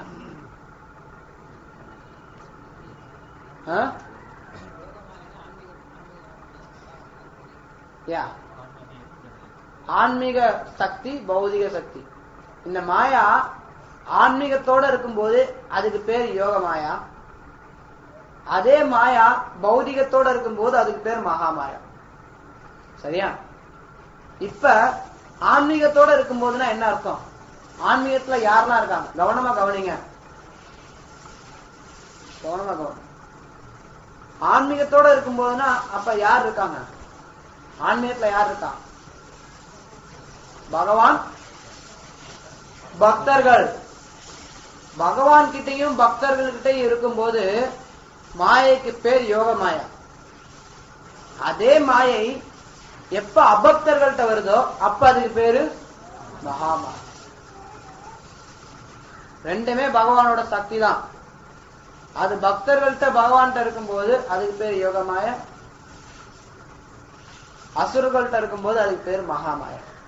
பக்தர்கள்ட்ட இருக்கும்போது அது ஸ்ரீமதி ராதாராணியாவும் பகவானுடைய உள்புற சக்தியாகவும் இருக்கு. அசுரர்கள்ட்ட போகும்போது அது காளியா, துர்கை. அதனால கிருஷ்ணர் இங்க எங்க போய் செயல்பட சொல்றாரு? முதல்ல கட்டளை என்ன கொடுக்கிறாரு மாயாட்டா? நீ போய் தேவகி கிட்ட போ, அப்புறம் ரோகிணி கிட்ட போ, அப்புறம் யசோதா வயிற்றுல போய் புகுந்துக்கோங்கிற. இதெல்லாம் மகாமாயாவுக்கு சாத்தியமா? முடியாது. யோகமாயா. யோகமாய கிட்ட கிருஷ்ணர் சொல்றார், நீ போய் தேவகி கர்ப்பத்துல இருக்கக்கூடிய சேஷனை ரோகிணியோட கர்ப்பத்துக்கு மாத்திடு. ரோகிணி வசுதேவருடைய 16 மனைவிகள்ல ஒருத்தர். ரோகிணியுடைய கர்ப்பத்துக்கு மாத்திடு. அப்படி மாத்தினதுக்கு அப்புறம் நான் தேவகியோட வயிற்றுல நுழைவேன். அந்த சமயத்துல நீ யசோதையோட வயிற்றுல நுழைந்து. யசோதையும் பகவானுடைய தூய பக்தர். சரியா? அதனால யசோதை மகாமாயைக்கு தொடர்புல வர முடியாது. கிருஷ்ணர் கீதையில சொல்றார். என்ன சொல்றாரு? மகாத்மானஸ்து மாம் பார்த்தா தைவிம் பிரகிருதி மாஸ்ருதா. தைவிம் பிரகிருதி, என்னுடைய பக்தர்கள் எப்பவுமே உயர்ந்த பிரகிருதி, அதாவது மகாமாயாக்கள யோக மாயால தான் பக்தர்கள் இருப்பாங்களோ ஒழிய மகாமாயை பக்தர்கள் தொட முடியாது. அதனால யோக மாயை தான் கிருஷ்ணர் அங்க போய் தங்க சொல்றார். யசோதைக்கு பிறக்க சொல்றார். இங்க இருந்து குழந்தைய மாத்தி அங்க வைக்க சொல்றார். தான் இங்கிட்டு வரேன்னு சொல்லி இன்ஸ்ட்ரக்ஷன் கொடுத்து அனுப்புறார். நீ இத செஞ்சனா உனக்கு என்ன நடக்கும்னு சொல்லி சொல்றார். சோ இதெல்லாம் நீ செய்யும் போது பௌதிகவாதிகள் உன்னோட தொடர்புல வந்துருவாங்க. அப்ப நீ மகாமாயிடும். யோகமாயா மகாமாயிடும். அப்ப இந்த மகாமாயைக்கு கிருஷ்ணர் பலன்லாம் கொடுக்கிறார். கிருஷ்ணர் அதுக்கு அடுத்து பலன் கொடுக்கிறார். நீ இதை செஞ்சினா மக்கள் உன்னை வழிபடுவாங்க, மக்கள் உங்ககிட்ட பௌதிக நலனுக்காக வருவாங்க, அதெல்லாம் உனக்கு நடக்கும். உனக்கு புதுசு புதுசா பேரு நிறைய கிடைக்கும். என்னெல்லாம் பேரு கிடைக்கும்? துர்கா, பத்ரகாளி, விஜயா, வைஷ்ணவி, குமுதா, சண்டிகா, கிருஷ்ணா, மாதவி, கன்யகா, மாயா, நாராயணி, ஈசானி, சாரதா, அம்பிகா, இப்படி பல பேர்ல உனக்கு வெவ்வேறான நாமங்களோட நிறைய பேர் உன்னுடைய புகழ் பாடி உன்னை ஸ்துதிப்பாங்க. இது யாருக்கு? மகாமாயா. புரியுதா? மாயா, மாயா கிருஷ்ணனுடைய சக்தி. பக்தர்களோட இருக்கும்போது அது யோக மாயா, அபக்தர்களோட போகும்போது அது மகாமாயா. இன்னும் அடுத்து கிருஷ்ணர் பிறக்கும் போது இதே சப்ஜெக்ட் தனியா வரும். வசுதேவர் எல்லாம் கையில தூக்கிட்டு வர்றாரு பாத்தீங்களா? அது வரைக்கும் அது யோகமாயா. கம்சன் வந்து கையில தூக்குறான் பாத்தீங்களா, அப்ப அது மகாமாயாய் துர்கையாக. அடுத்த வாரம் ஒரு சின்ன பாயிண்ட், யோகமாயா மகாமாயா. சோ இந்த யோகமாயா கிட்ட கிருஷ்ணர் சொல்றார். சோ உடனே அதை செய்ய ஆரம்பிக்கிறாங்க. குழந்தை இங்க இருந்து அங்க மாத்துறாங்க. எல்லாம் கரு கலைஞ்சிருச்சுன்னு நினைக்கிறாங்க. எல்லாரும் வருத்தப்படுறாங்க, ஐயோ கரு கலைஞ்சிருச்சுன்னு. ரோஹிணி அங்க, ரோஹிணியோட வயிற்றுல பகவான் பேர். உடனே பகவான் கிருஷ்ணர் வசுதேவருடைய மனதுக்குள்ளார போறார், இதயத்துக்குள்ளார போறார். வசுதேவருடைய இதயத்துக்குள்ளார போனே வசுதேவர் வந்து ஒரு பெருத்த ஆனந்தத்தை உணர்றார். வசுதேவர் அப்படியே ஜொலிப்புடையவர் ஆகிறார். வசுதேவரை கம்சனாலே அணுக முடியல, பார்த்தரையும் வித்தியாசமா தோணுது. நெருங்கவே முடியலையே வசுதேவராண்டா அப்படின்னு நினைக்கிறான் கம்சன். ஏன்னா உள்ள போயிட்டார், அப்பயே கம்சனுக்கு உறுத்திடுச்சு. வசுதேவருடைய இதயத்துல இருந்து தேவகியினுடைய இதயத்துக்கு கிருஷ்ணர் மாற்றப்படுறார். சாதாரண உயிர்வாளிகள் மாதிரி கிருஷ்ணர் வந்து விந்துவின் மூலமா மாற்றப்படார். இதயத்துல இருந்து இதயத்துக்கு டிரான்ஸ்பர் ஆகிறார். அப்புறம் அங்க இருந்து கர்ப்பப்பைக்குள்ளார கிருஷ்ணன் நுழைகிறார். தேவகியினுடைய கர்ப்பப்பைக்குள்ளார கிருஷ்ணன் வந்து தேவகி பயங்கர அழகுடையவளாகிறார். கம்சன் அந்த அழகை பார்த்தரையும் ஆச்சரியப்படுறான்.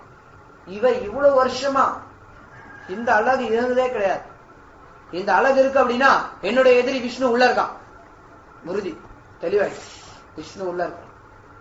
விஷ்ணு விஷ்ணு கிருஷ்ண கிருஷ்ண கிருஷ்ண பயம் வந்துருச்சு. ஏற்கனவே பயம் இருந்தது. பயம் வந்து பீரிட்டு வருது அவனுக்கு அதிகமாகும். சோ அப்ப வந்து தேவகியினுடைய அழகை எப்படி வர்ணிக்கப்படுதுன்னா,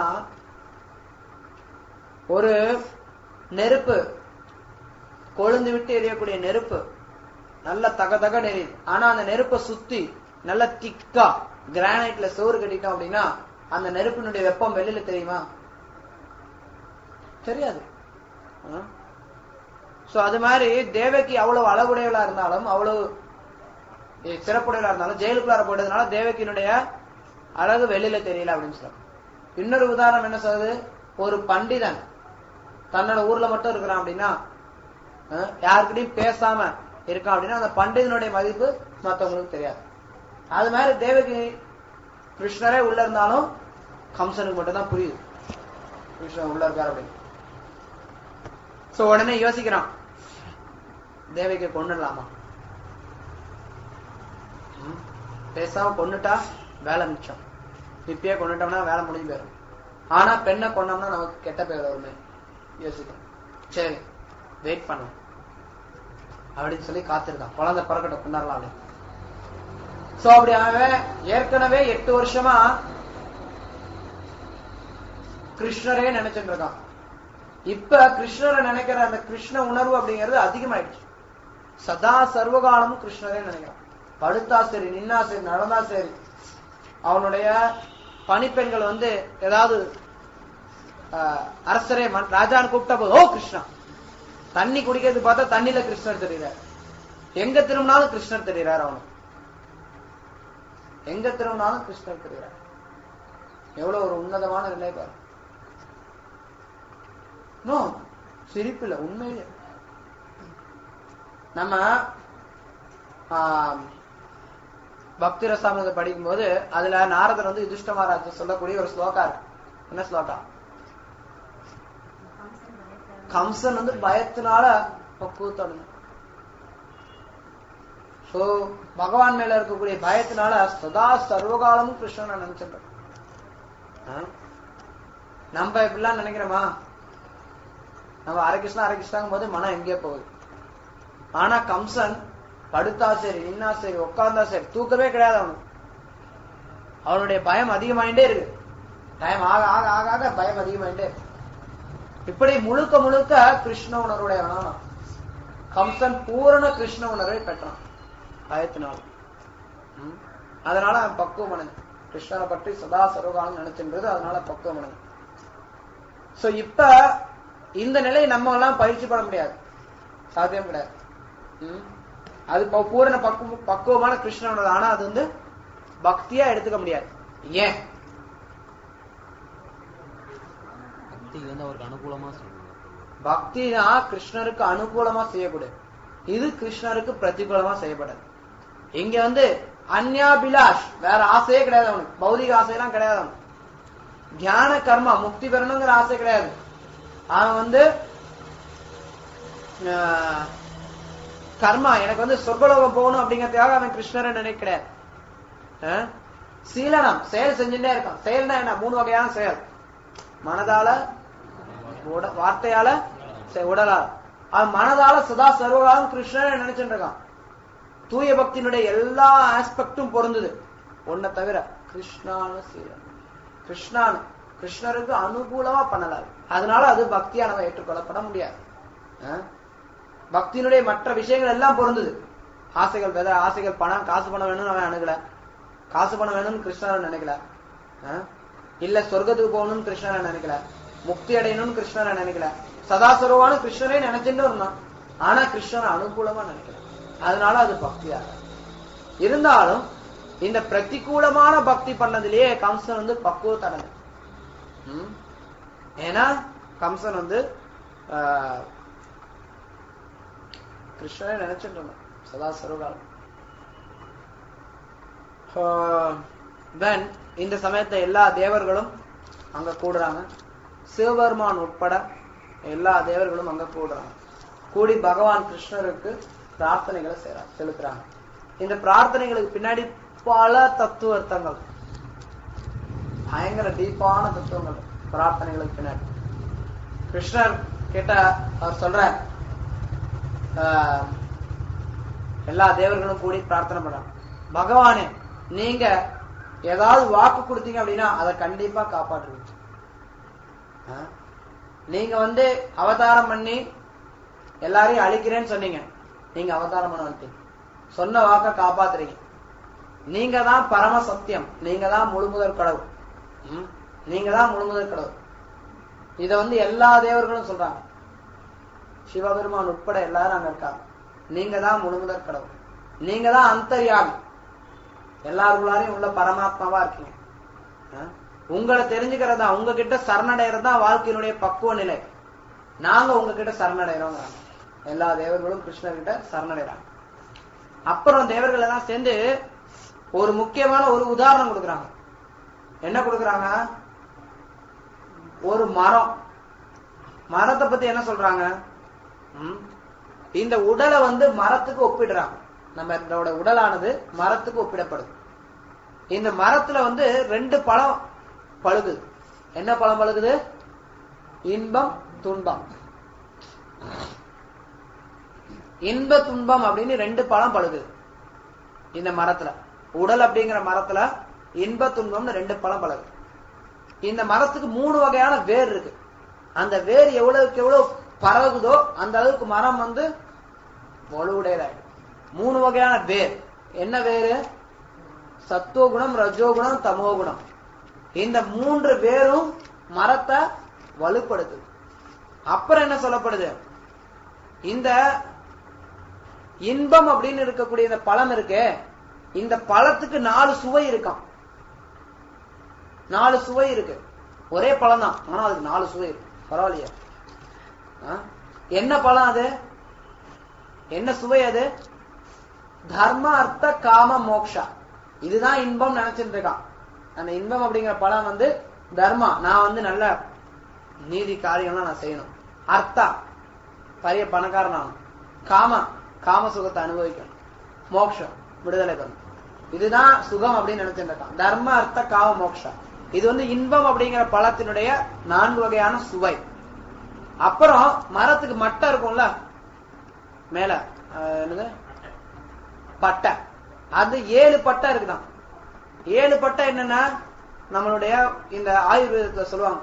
இங்க கொடுத்திருக்கு அது 7 பட்டை இருக்கு. தோல், சதை, தசை, ஊன், எலும்பு, கொழுப்பு, விந்து. Not exactly correct. சதைக்கு தசைக்கு வித்தியாசம் கிடையாது. தோலே இங்க வராது, ரத்தம் வரும். ரத்தமே இங்க போடல. தமிழ்ல பிளட் எல்லாம் இங்க வருது. பிளட் எல்லாம் இதுல காணவே காணுங்க. ரத்தம் எங்க இருக்கு? இதுல தமிழ்ல காணுது. சோ இது ஆயுர்வேதத்துல சொல்லுவாங்க 7 பொருள்கள் இருக்கு. 7 தாத்துக்கள் வாங்க ஆயுர்வேதத்துல. 7 தாத்து இருக்கு. ரத்தத்துல இருந்து உற்பத்தி ஆகக்கூடிய 7 தாத்து. அந்த 7 தாத்துனுடைய கடைசி தாத்து விந்து. சோ இந்த 7 தாத்துக்கள் இருக்கு. இந்த 7 தாத்துக்கள் வந்து அந்த மரத்தினுடைய 7 பட்டைகளா சொல்லப்படுது. அப்புறம் இதுக்கு வந்து 8 கிளைகள் இருக்கு. இந்த மரத்துல 8 கிளைகள் இருக்கு. என்னென்ன? பூமி ரப்போனலோ வாயு கம்மனோ புதி ரேவ. புதி பூமி அதாவது நிலம், நீர், நெருப்பு, காற்று, ஆகாயம், மனம், புத்தி, அகங்காரம். இந்த 8 தாத்துக்கள் இருக்கு. 8 கிளைகள் இருக்கு. அப்புறம் 9 துளை இருக்கா இந்த மரத்துல. என்ன 9 துளை? 2 கண்ணு, 2 காது, 2 மூக்கு, அதாவது 2 துளை, ஒரு வாயு, அப்புறம் பிறப்புறுப்பு 2. சோ மொத்தம் 9 துளைகள் இருக்கு. அப்புறம் 10 இலைகள் இருக்கான். 10 இலைகள் என்ன சொல்லப்படுது? 10 வகையான காற்று உடலுக்குள்ளார. ஆயுர்வேதத்திலையும் சொல்லுவாங்க 10 வகையான காற்று உள்ள போயின்றது. என்னென்ன அந்த காற்று? பிராண, அப்பான, உதான, வியான, சமான முதலிய காற்றுகள் 10 வகையான காற்று. இந்த 10 வகையான காற்றுக்கள் வந்து இலைகளா சொல்லப்படுது. சோ இப்படி இருக்கக்கூடிய மரத்துல 2 பறவை உட்கார்ந்து. இது நம்ம ஏற்கனவே கத்தோபனிஷத்துல இருக்கக்கூடியது. பகவத்கீதையில பிரபுபாதர் மேற்கோள் காட்டியிருக்காரு. ஒரே பறவையில ஒரு மரத்துல 2 பறவை உட்கார்ந்து. சோ 2 பறவை உட்கார்ந்து. 2 பறவை யாரு? ஆத்மா, பரமாத்மா. ஜீவாத்மா, பரமாத்மா. சோ அப்படி கூடவே இருக்கிறீங்க பகவானே. நீங்க பகவான், நீங்க எப்பவுமே ஆத்மாவா காக்குறீங்க. எல்லாருக்கும் பாதுகாவலரா நீங்க விளங்குறீங்க. பக்தர்களை நீங்க எப்பவுமே காக்குறீங்க, துஷ்டர்களை அழிக்கிறீங்க. அப்புறம் என்ன சொல்றாங்க? பகவானே, உங்களுடைய ஸ்ரீசரணத்துல யார் ஒருத்தர் தஞ்சம் புகுறாங்களோ உங்களுடைய சரணம், பகவானுடைய திருப்பாதங்களை அவங்க வந்து ஒரு தோணிக்கு ஒப்பிடுறாங்க, ஒரு படகுக்கு ஒப்பிடுறாங்க. இந்த சம்சார சாகரம் அப்படிங்கிறது ஒரு பெரிய கடல் மாதிரி. கடலை கடக்கணும் அப்படின்னா நம்ம நீந்தி எல்லாம் கடக்க முடியாது, அதுக்கு படகு வேணும். அந்த படகு மாதிரி பகவானுடைய தாமரை பாதங்கள் இருக்குமா? பகவானுடைய தாமரை பாதங்கள் வந்து படகுக்கு ஒப்பிடப்படுது. நல்லா கவனிங்க, ரொம்ப முக்கியமான அனாலஜி. இந்த படக ஒருத்தன் புடிச்சிட்டான் அப்படின்னா அந்த மொத்த சமுத்திரமும் ஒரு கன்றுக்குட்டியினுடைய குழம்புல தங்கின நீர் மாதிரி ஆயிடுமா. இந்த உதாரணம் நீங்க நிறைய இடத்துல கேட்டிருப்பீங்க. அது எங்க சொல்லப்படுதுன்னா இங்க சொல்லப்படுது. எப்ப அதாவது இந்த சம்சார சாகர கடல் இருக்கு, இந்த கடல்ல பகவான் கடலை கடக்கிறது உதவக்கூடிய படகு மாதிரி.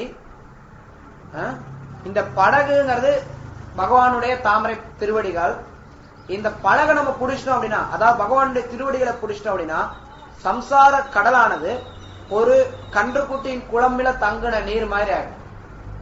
சோ அப்ப அந்த தோணிய உபயோகப்படுத்துறவங்க யாராவது அந்த தோணியை எடுத்துட்டு போவாங்களா அடுத்த கரைக்கு? தேவையில்லை. அந்த தோணி அங்கேதான் விட்டு போவாங்க. ஏன்னா தோணியில ஏறின உடனே சம்சார சாகரத்தை தாண்டியாச்சு.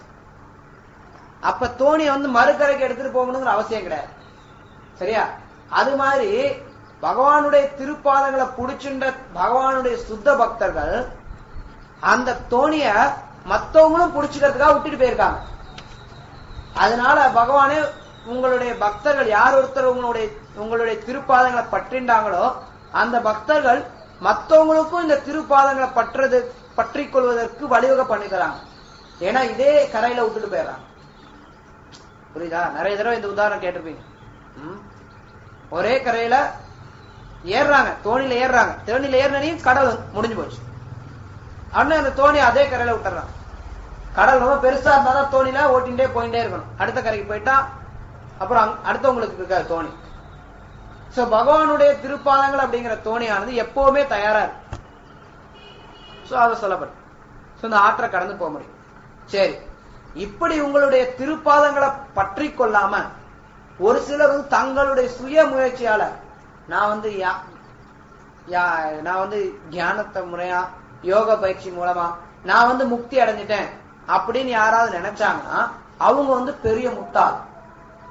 நான் வந்து முக்தி அடைஞ்சிட்டேன்னு நினைச்சுக்கலாம் ஒருத்தர், அவங்க அந்த நிலையில இருந்து கீழே விழுவாங்க. இதுவும் நிறைய தடவை கேட்டிருப்பீங்க. இது ரெண்டும் ஒன்று கொண்டு தொடர்புடைய. யார் ஒருத்தர் பகவானுடைய திருப்பாதங்களை பிடிச்சுக்கிறாங்களோ அவங்களுக்கு சம்சார கடல் அப்படிங்கிறது ஒரு கன்றினுடைய கன்றினுடைய காலடி பற்று தங்கின தண்ணி மாதிரி ஆகி போயிடும். ஆனா யார் ஒருத்தர் பகவானுடைய ஸ்ரீச்சரணங்களை பிடிச்சுக்கலையோ அவங்க எவ்வளவுதான் யாகம் யோகம் ஞானம் எல்லாத்த வளர்த்துனாலும் வளர்த்துட்டு அது மூலமா நான் முக்தி அடைஞ்சிட்டேன்னு நினைச்சாலும் அவங்க அந்த நிலையில இருந்து கீழே விழறாங்க. என்ன சொல்லப்படுதுன்னா, ஏ அண்ணே அரவிந்தாட்சா விமுக்த மானினா ஸ்வயஸ்த பாவத் அபிசுத்த புத்தய ஆரூஹ்ய கிருஷ்ணேன பரம் பதம் ததா பதந்தியதோ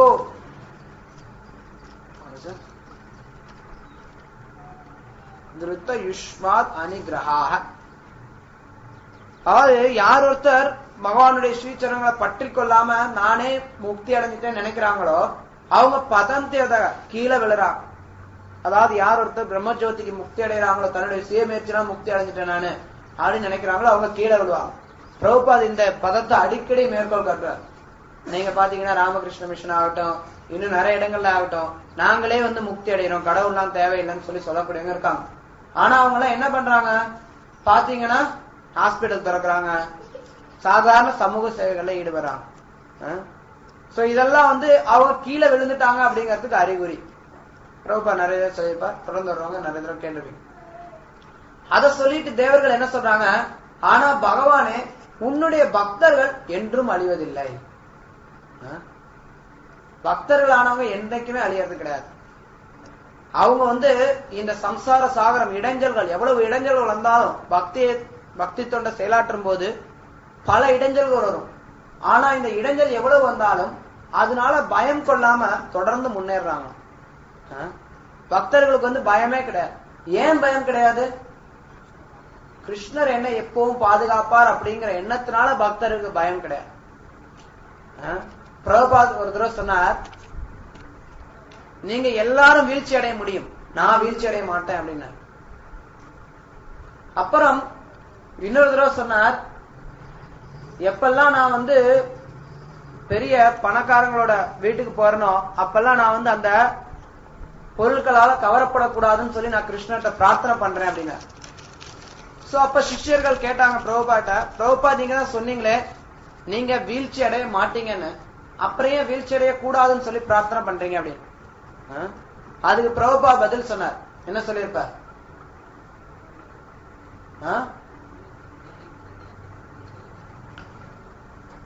ஆல்மோஸ்ட் கரெக்ட், பட் சம் மோர்.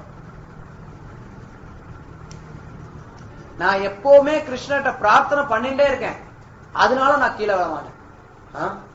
பக்தர்கள் எப்பவுமே கிருஷ்ணருடைய திருவடிகளை பற்றி கொண்டே இருக்காங்க, அதனால கீழே விட மாட்டாங்க. அதனால பகவானுடைய திருவடி நம்மளை பாதுகாக்கும் அப்படிங்கறதுனால பக்தனுக்கு எந்த ஒரு பயமும் கிடையாது. அவனுக்கு எவ்வளவு இடைஞ்சல்கள் வந்தாலும் அதுல தொடர்ந்து முன்னேறிண்டே போறான். கிருஷ்ணரும் கீதையில சொல்றார், நமே பக்தா பிரணஷ்யதி, என்னுடைய பக்தன் அழிவதில்லை என்று பிரகடனப்படுத்துகிறார். எல்லாருக்கும் டம்மாரா போட்டு சொல்லு, என்னுடைய பக்தன் விடமாட்டான் அப்படின்னு. சோ கிருஷ்ணர் அதை உறுதி பண்றார். அதே இங்க தேவர்களும் சொல்றாங்க பாகவத, ஏன் பகவானே உன்னுடைய பக்தர்கள் என்றும் அழிவதில்லை, பயமின்றி முன்னேறுகின்றனர். அதை சொல்லிட்டு என்ன சொல்றாங்க, அவங்க உங்களுடைய பக்தர்கள் உங்களுடைய ரூபத்துக்கு சேவை பண்றாங்க, உங்களுக்கு சேவை பண்றாங்க. உங்களுடைய உடலானது திவ்யமான உடல், இது பௌதிகமான உடல் கிடையாது. அதையும் அவங்க சொல்றாங்க, உங்களுடைய உடலானது திவ்யமான உடல், எல்லா அவதாரங்களுடைய உடலும் திவ்யமான உடல் தான். இந்த திவ்யமான உடலை எடுத்து நீங்க அவதாரமா வர்றது மூலமா மக்களுக்கு நீங்க போதனைகளை அறிவூட்டுறதுக்காக நீங்க வர்றீங்க. மக்கள் என்ன காரியம் பண்ணணும், என்ன காரியம் பண்ணக்கூடாது அப்படிங்கறத அறிவூட்டுறதுக்காக நீங்க தோன்றீங்க. உங்களை பார்க்கல அப்படின்னா, ஜனங்க உங்களை பார்க்கலன்னா, அப்ப உங்களுடைய உன்னதமான அந்த திவ்ய இயற்கையை புரிஞ்சுக்க முடியாது. பகவானே உங்களை பார்க்கல அப்படின்னா உங்களுடைய திவ்யமான இயற்கையை புரிஞ்சுக்க முடியாது. அதுதான் பிரச்சனை. நீங்க பாத்தீங்கன்னா இஸ்லாமிய மதத்துல இருக்கட்டும், கிறிஸ்தவ மதத்துல இருக்கட்டும், அவங்களுக்கு கடவுள் யாருன்னு தெரியாது. கடவுளுடைய ஒரு சில குணங்கள் இருக்கும், ஆனா கடவுளை பத்தி விவரணங்கள் விளக்கங்கள் இல்ல. பார்க்கல அப்படின்னா சாஸ்திரம் மூலமா பார்க்கலாம் அவங்க கடவுள் யார் அப்படின்னு. அதனால அவருடைய இயற்கையை பத்தி புரிஞ்சுக்கவே முடியாது அவங்களால. கடவுள் எப்படிப்பட்டவர் அப்படிங்கறத புரிஞ்சுக்கவே முடியாது. அதனால இங்க சொல்றாங்க தேவர்கள், உங்களை பார்க்கல அப்படின்னா உங்களுடைய திவ்யமான இயற்கையை புரிஞ்சுக்கிறது அப்படிங்கிறது முடியாது. உங்களுடைய நாமம் மற்றும் ரூபம் இதை எப்படி புரிஞ்சுக்க முடியும்னா பக்தி இருந்ததுனாலதான் புரிஞ்சுக்க முடியும். பக்தி இருந்தது அப்படின்னா உங்களுடைய நாமம் மற்றும் ரூபம் இதை புரிஞ்சுக்க முடியுங்கிறார். இல்லைன்னா இதை புரிஞ்சுக்க முடியாதுன்னு சொல்றாரு. சோ இது சாதாரண மக்களுக்கு இதை புரியாது. அதுவும் சொல்றாங்க, உங்களுடைய நாமம் ரூபம் குணம் இது சாதாரண மக்கள் புரியாது. அவங்க அவங்களால எளிமையா புரிஞ்சுக்க முடியாது. ஆனா யார் ஒருத்தர் பக்தி இருக்குதோ அவங்களுக்கு நீங்க தோன்றும் போது இதை புரிஞ்சுக்க முடியுங்க. சோ கிருஷ்ணர் என்ன சொல்றாரு கீதையில, அவஜானந்தி மாமூடா மானுஷ்யம் தனுமாசுதம் பரம்பாம ஜானந்தோ மம பூத மகேஷம். மூடர்களுக்கு என்னுடைய ரூபத்தை தெரிஞ்சுக்க முடியாதுங்கிற. சரி, அப்ப யாரால தெரிஞ்சுக்க முடியும்? யார் ஒருத்தர் பக்தி செய்யறாங்களோ அவங்களால பகவானுடைய நாமம் ரூபம் குணம் லீலை இதை புரிஞ்சுக்க முடியும். இது எங்க சொல்லப்பட்டது? நம்மளுடைய ஆச்சாரியர் ஒருத்தர் இத சொல்ற.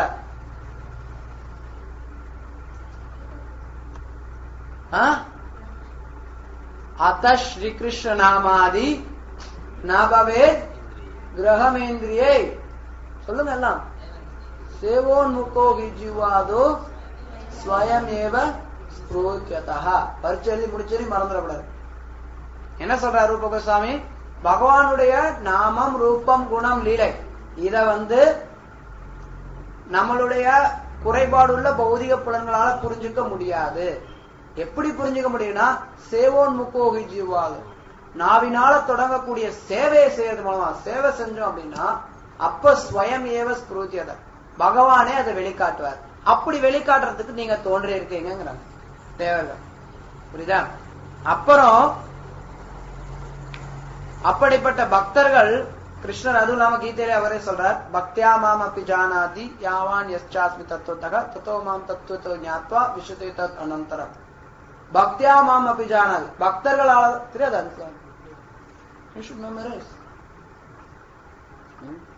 பக்தியா மாம் அப்பி ஜானாதி, பக்தர்கள் தான் என்ன தெரிஞ்சுக்க முடியும். எப்படி? யாவான் யஸ்சாஸ்மி தத்துவத்தக, உண்மையா என்னுடைய தத்துவத்தை புரிஞ்சுக்க முடியும். தத்தோ மாம் தத்துவத்தோ ஞாத்வா, அப்படி என்னுடைய உண்மையான தத்துவத்தை புரிஞ்சவன் தத்தோ மாம் தத்துவத்தோ ஞாத்வா விசுதே தத் அனந்தரம், என்னில் நிலையறான், அதாவது என்னுடைய லோகத்துல வந்தடைகிறாங்க. சோ பக்தினாலதான் பகவானை தெரிஞ்சுக்க முடியும். பக்தினால எப்படிப்பட்ட பக்தினால பகவானை பார்க்க முடியும்? பிரம்மதேவர் சொல்றார், பிரம்மசமிதேவர் சொல்லுங்க பார்க்கலாம். பிரேமாஞ்சன சுரித்த பக்தி விலோச்சனேன சாந்த சதைவ ஹிருதயேஷு விலோகயந்தி எம் ஷியாம சுந்தரம் அச்சிந்திய குணஸ்வரூபம் கோவிந்தமாதி புருஷம் தமாம. பிரேமாஞ்சன சுரித்த பக்தி, பிரேமை அப்படிங்கிற மைய எல்லாரும் கண்ணுல மை போட்டுப்பாங்க. பெண்கள்லாம் குறிப்பா குழந்தைகள்லாம் போடுவாங்க, கண்ணுல மை போடுவாங்க. அப்படி பிரேமை அப்படிங்கிற மையினால பிரேமாஞ்சன சுரித்த பக்தி, அப்படி பிரேமை அப்படிங்கிற பக்தியினால மை போன்ற பக்தியினால விலோச்சன சாந்த சதைவ ஹிருதயேஷு விலோகயந்தி, இதயத்துல இருந்து பகவான் எப்படி பார்க்கலாம்? எம் ஷியாம சுந்தரம் அச்சிந்திய குணஸ்வரூபம், அந்த ஷியாம சுந்தரர அச்சிந்திய குணமும் கூடிய ஸ்வரூபத்தை ஒருத்தரால புரிஞ்சுக்க முடியும், ஒருத்தரால ரசிக்க முடியும். அப்படின்னா பிரேமை அப்படிங்கிற மையினால பக்தியினால பகவானுடைய அந்த உன்னத ரூபத்தை புரிஞ்சுக்க முடியும். அதுக்கு நீங்க வாய்ப்பு தர்றதுக்காக நீங்க தோன்றுறீங்க. அப்புறம் என்ன சொல்றாங்க?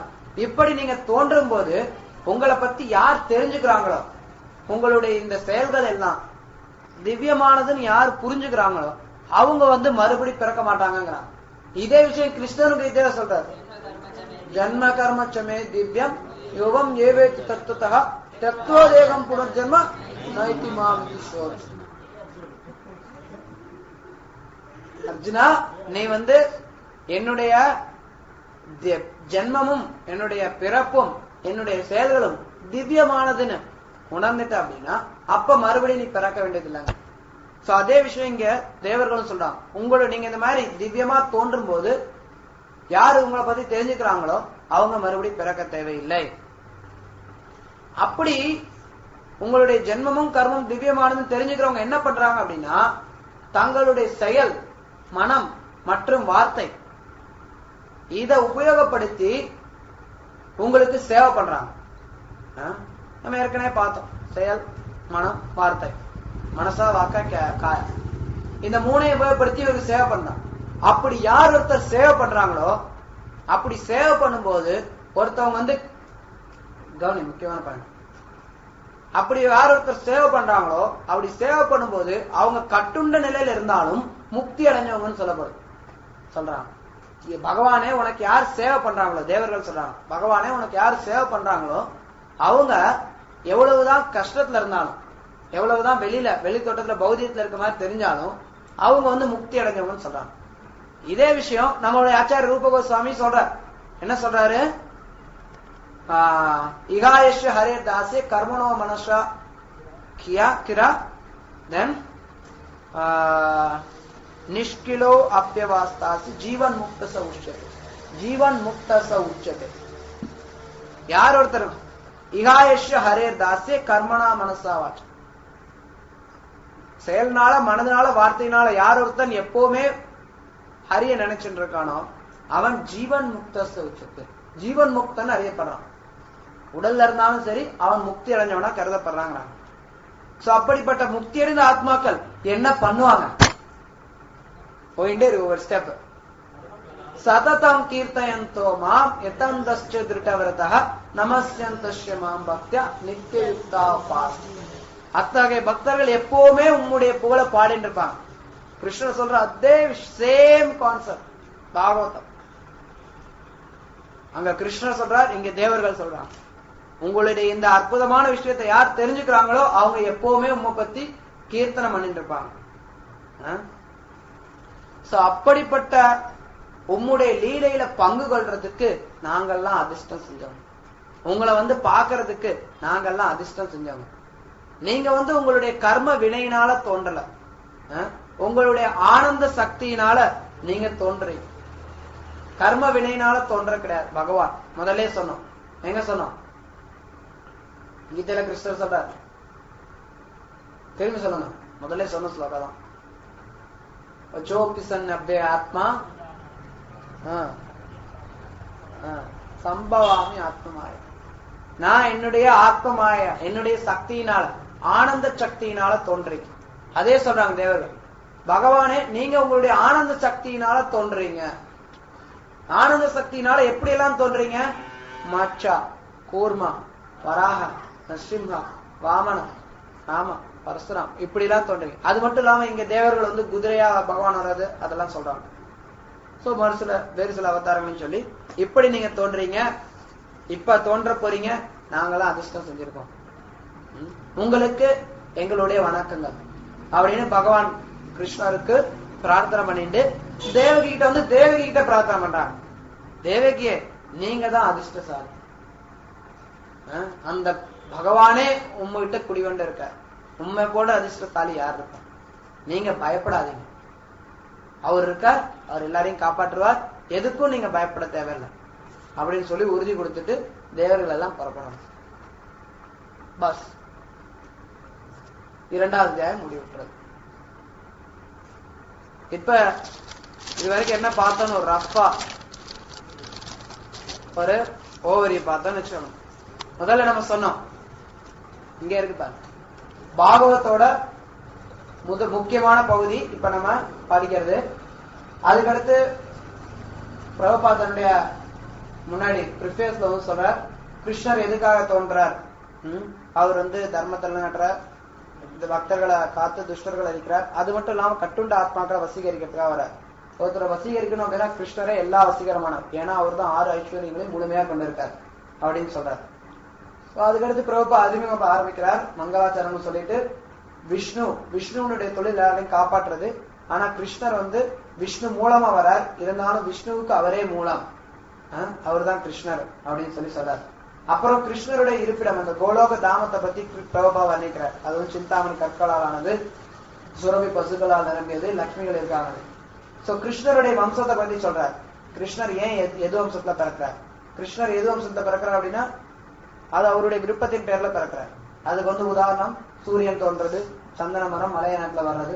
அது சோ இந்த கிருஷ்ணருடைய லீலைகள் எல்லாரையும் கவருது. கிருஷ்ணனுடைய லீலைகள் வந்து முக்தி பெற்ற ஆத்மாக்களையும் கவருது, முக்தி பெற விரும்புவோரையும் கவருது, அப்புறம் யார் ஒருத்தர் கட்டுண்டு இருக்காங்களோ அவங்களையும் கவருது. சோ அதெல்லாம் சொல்லதுக்கு அப்புறம் பரீட்சித் மகாராஜ் கேட்கக்கூடிய கேள்விக்கு சுகதேவர் பதிலளிக்கிறார். பரீட்சித் என்னெல்லாம் கேள்வி கேட்கிறாரு? பலராமர் வந்து தேவகியோட பையனா தெரியுது, ரோகிணியோட பையனா தெரியுது, ஏன் அப்படி? கிருஷ்ணர் ஏன் இங்க இருந்து அங்க ஓடி போகணும்? அங்க என்னெல்லாம் கிருஷ்ணர் லீலைகள் பண்ணார்? ஏன் தன்னோட மாமனான கம்சனையே கொன்னாரு? கிருஷ்ணர் எத்தனை வருஷம் வாழ்ந்தார்? எத்தனை வருஷம் துவாரகையில் ஆட்சி பண்ணார்? அவர் நடத்திய லீலைகள் என்னென்ன? எத்தனை மனைவிகளை ஏத்துண்டார்? இப்படி கேள்வி கேட்கிறார் பரீட்சித் மகாராஜ். அப்படி கேள்வி கேட்டதுக்கு அதுக்கு பதில் சொல்ல ஆரம்பிக்கிற சுகதேவ கோஸ்வாமி. அவர் சொல்லக்கூடிய பதில இருந்து முதல் அத்தியாயம் ஆரம்பமாகும். தெரிஞ்சதுதான். போய் பூமி மாதா போய் பிரம்மதேவர்கிட்ட போய் கேட்க, பிரம்மதேவர் வந்து எல்லாரையும் கூட்டிட்டு போறாரு. அங்க போய் புருஷ சுத்தம் சொல்றாங்க. விஷ்ணு கிட்ட இருந்து எந்த பதிலும் இல்ல. உடனே பிரம்மதேவர் தியானிக்க ஆரம்பிக்கிறார். பிரம்மதேவரோட இதயத்துல விஷ்ணு வந்து உபதேசம் கொடுக்கிறார். நான் கூடிய விரைவில் தோன்ற போறேன், அதுக்கு ஏற்பாடுகள்லாம் பண்றதுக்கு தேவர்கள்லாம் போய் இறங்குங்க அப்படின்னு. அந்த செய்தி கேட்டு அவங்க எல்லாம் போயிடுறாங்க. அதுக்கப்புறம் கீழே வந்து கம்சன் வந்து கூட்டிட்டு வரான். தேவகிக்கு கல்யாணம் நடக்குது. திருமணத்துல வந்து அஸ்ரீரி போயிட்டு இருக்கும். திருமணம் முடிஞ்சு போகும்போது அஸ்ரீரி வாக்கு கிடைக்குது. உடனே கொல்ல போறான். கொல்ல போகும்போது வசுதேவர் வந்து பல காரணங்களை முன் வச்சு நீ கொல்லக்கூடாதுங்கிறத சொல்றதுக்கு அறிவுறுத்த பாக்குறார். அந்த காரணங்கள்லாம் அவனுக்கு எடுபடல. உடனே அவர் வந்து இந்த குழந்தைய பிறக்கிற குழந்தை இப்போதைக்கு நம்ம வந்து தேவகியை காப்பாத்தலாம் அப்படின்னு சொல்லிட்டு பிறக்கிற குழந்தையெல்லாம் நான் உனக்கு கொண்டு வந்து தரேன்னு சொல்லி சொன்னான். சோ அவருடைய வாக்க நம்பின கம்சன் அதை ஏத்துட்டு தேவகி வசுதேவரை விடுவிச்சான். அதுக்கப்புறம் முதல் குழந்தை பிறக்குது. முதல் குழந்தைய கொண்டு போய் கம்சன் கிட்ட ஒப்படைக்கிறான். கம்சன் அவருடைய பெருந்தன்மையை பார்த்து குழந்தைய திருப்பி அமைச்சார். ஆனா நாரதர் வந்து இப்படிலாம் நீ வந்து அஜாக்கிரதையா இருக்கக்கூடாது, ஜாக்கிரதையா இருக்கணும்னு உடனே எல்லா குழந்தைகளையும் கொல்ல ஆரம்பிக்கிறான். அப்பையில இருந்தே கம்சன் தன்னுடைய அட்டுளைகளை ஆரம்பிக்கிறான். அதுக்கப்புறம் கம்சன் 6 குழந்தைய வரிசையா கொண்டுட்டே இருக்கான். 6 குழந்தைகளும் வந்து முன்னாடி அது மாதிரி சபிக்கப்பட்ட குழந்தைகள். அந்த 6 குழந்தைகள் இறந்ததுக்கு அப்புறம் கிருஷ்ணருடைய அவதாரமான சேஷன் உள்ள நுழைகிறார். சேஷன் உள்ள நுழைஞ்சதுக்கு அப்புறம் கிருஷ்ணர் வந்து தன்னுடைய மாயை கிட்ட சொல்றார், நீ போய் தேவகியோட கர்ப்பத்துல இருந்து சேஷனை எடுத்து ரோகிணியோட கர்ப்பத்துல விட்டுடு, அதே மாதிரி நீ வந்து யசோதைக்கு மகளா பெற அப்படின்னு சொல்லிட்டு கிருஷ்ணர் சொல்றார். அந்த காரியம் நடக்குது. ஜனங்கள்லாம் கரு கலந்து போயிடுச்சுன்னு நினைக்கிறாங்க. அதுக்கப்புறம் கிருஷ்ணர் உள்ள நுழைறார். கிருஷ்ணர் வந்து வசுதேவருடைய மனதில் இதயத்தில் நுழைறார். வசுதேவருடைய இதயத்துல இருந்து ரோகிணி தேவகியினுடைய இதயத்துக்கு கிருஷ்ணர் மாற்றப்படுறார். அதுக்கப்புறம் கிருஷ்ணர் வயிற்றுல இருக்கும்போது அங்க தேவதாக்கள் எல்லாரும் கூடி கிருஷ்ணருக்கு பிரார்த்தனை பண்றாங்க. அவங்க சொல்றாங்க, கிருஷ்ணரே நீதான் பரம புருஷர், நீதான் உன்னதமானவர். அப்புறம் என்ன சொல்றாங்க, நீங்க தான் எல்லாருக்கும் உள்ள இருக்கக்கூடிய அந்தர்யாமியா இருக்கீங்க, உங்ககிட்ட நாங்க சரணடைகிறோம். அப்புறம் மரத்தை உதாரணமா கொடுக்குறாங்க. இந்த உடல் வந்து ஒரு மரம் போன்றது அப்படின்னு சொல்லிட்டு மரத்தினுடைய வேறு, பழம், இன்ப துன்பம் இதெல்லாம் விளக்கமா கொடுத்துட்டு, இப்படிப்பட்ட மரத்துல 2 பறவைகள் இருக்காங்க, ஆத்மா பரமாத்மா. நீங்க வந்து பரமாத்மாவா எப்பவுமே எல்லாருக்கும் உதவி செய்றீங்க. அதுலயும் குறிப்பா உங்களுடைய பக்தர்களுக்கு வந்து உதவி செய்றீங்க. பக்தர்களை காத்து நீங்க துஷ்டர்களை அழிக்கிறதுக்காக வர்றீங்க. அப்படி நீங்க வரும்போது உங்களுடைய ஸ்ரீ சரணங்களை யார் பற்றிக்கிறாங்களோ அவங்களுக்கு வந்து இந்த கடக்க முடியாத சம்சார சாகரமானது ஒரு சின்ன கன்றுவின் குழம்புல தங்கின தண்ணி மாதிரி ஆயிப்படுது. அது ஆனா உங்களுடைய ஸ்ரீசரணங்கள், உங்களுடைய தாமரை திருவடிகளை யாரு பிடிச்சுக்கலையோ அவங்க வந்து முக்தி அடைஞ்சாத நினைச்சாலும் கீழே விழுந்துடுறாங்க. ஆனா உங்களுடைய பக்தர்கள் என்றைக்கும் அழிவடைவது கிடையாது. அவங்க பயமின்றி முன்னேறாங்க. உங்களுடைய விடலானது திவ்யமானது, மாற்றம் இல்லாது. இத வந்து யார் ஒருத்தர் உங்களுடைய உடல், இந்த நாமம், இதெல்லாம் யார் பக்தியில இருக்காங்களோ அவங்களால இந்த விஷயங்களை புரிஞ்சுக்க முடியும். பக்தியில இல்லாதவங்களால உங்களை புரிஞ்சுக்க முடியாது. பக்தியில இருக்கவங்க எப்பவுமே உங்களை புகழ பாடிட்டு இருப்பாங்க. நீங்க வந்து உங்களுடைய கர்ம வினையினால தோன்றது கிடையாது. பக்தர்களுக்கு ஆனந்தம் கொடுக்கறதுக்காக பல்வேறு ரூபங்கள்ல நீங்க தோன்றீங்க அப்படின்னு சொல்லி தேவர்கள் பிரார்த்தனை முன்வைக்கிறாங்க. சொல்லிட்டு தேவகிட்டையும் போய் பயப்பட வேண்டாம்னு சொல்லிட்டு இதோட 2வது அத்தியாயம் முடிஞ்சிச்சு. ஓகே, ஹரே கிருஷ்ணா. ஏதாவது சந்தேகம் இருந்தா கேளு.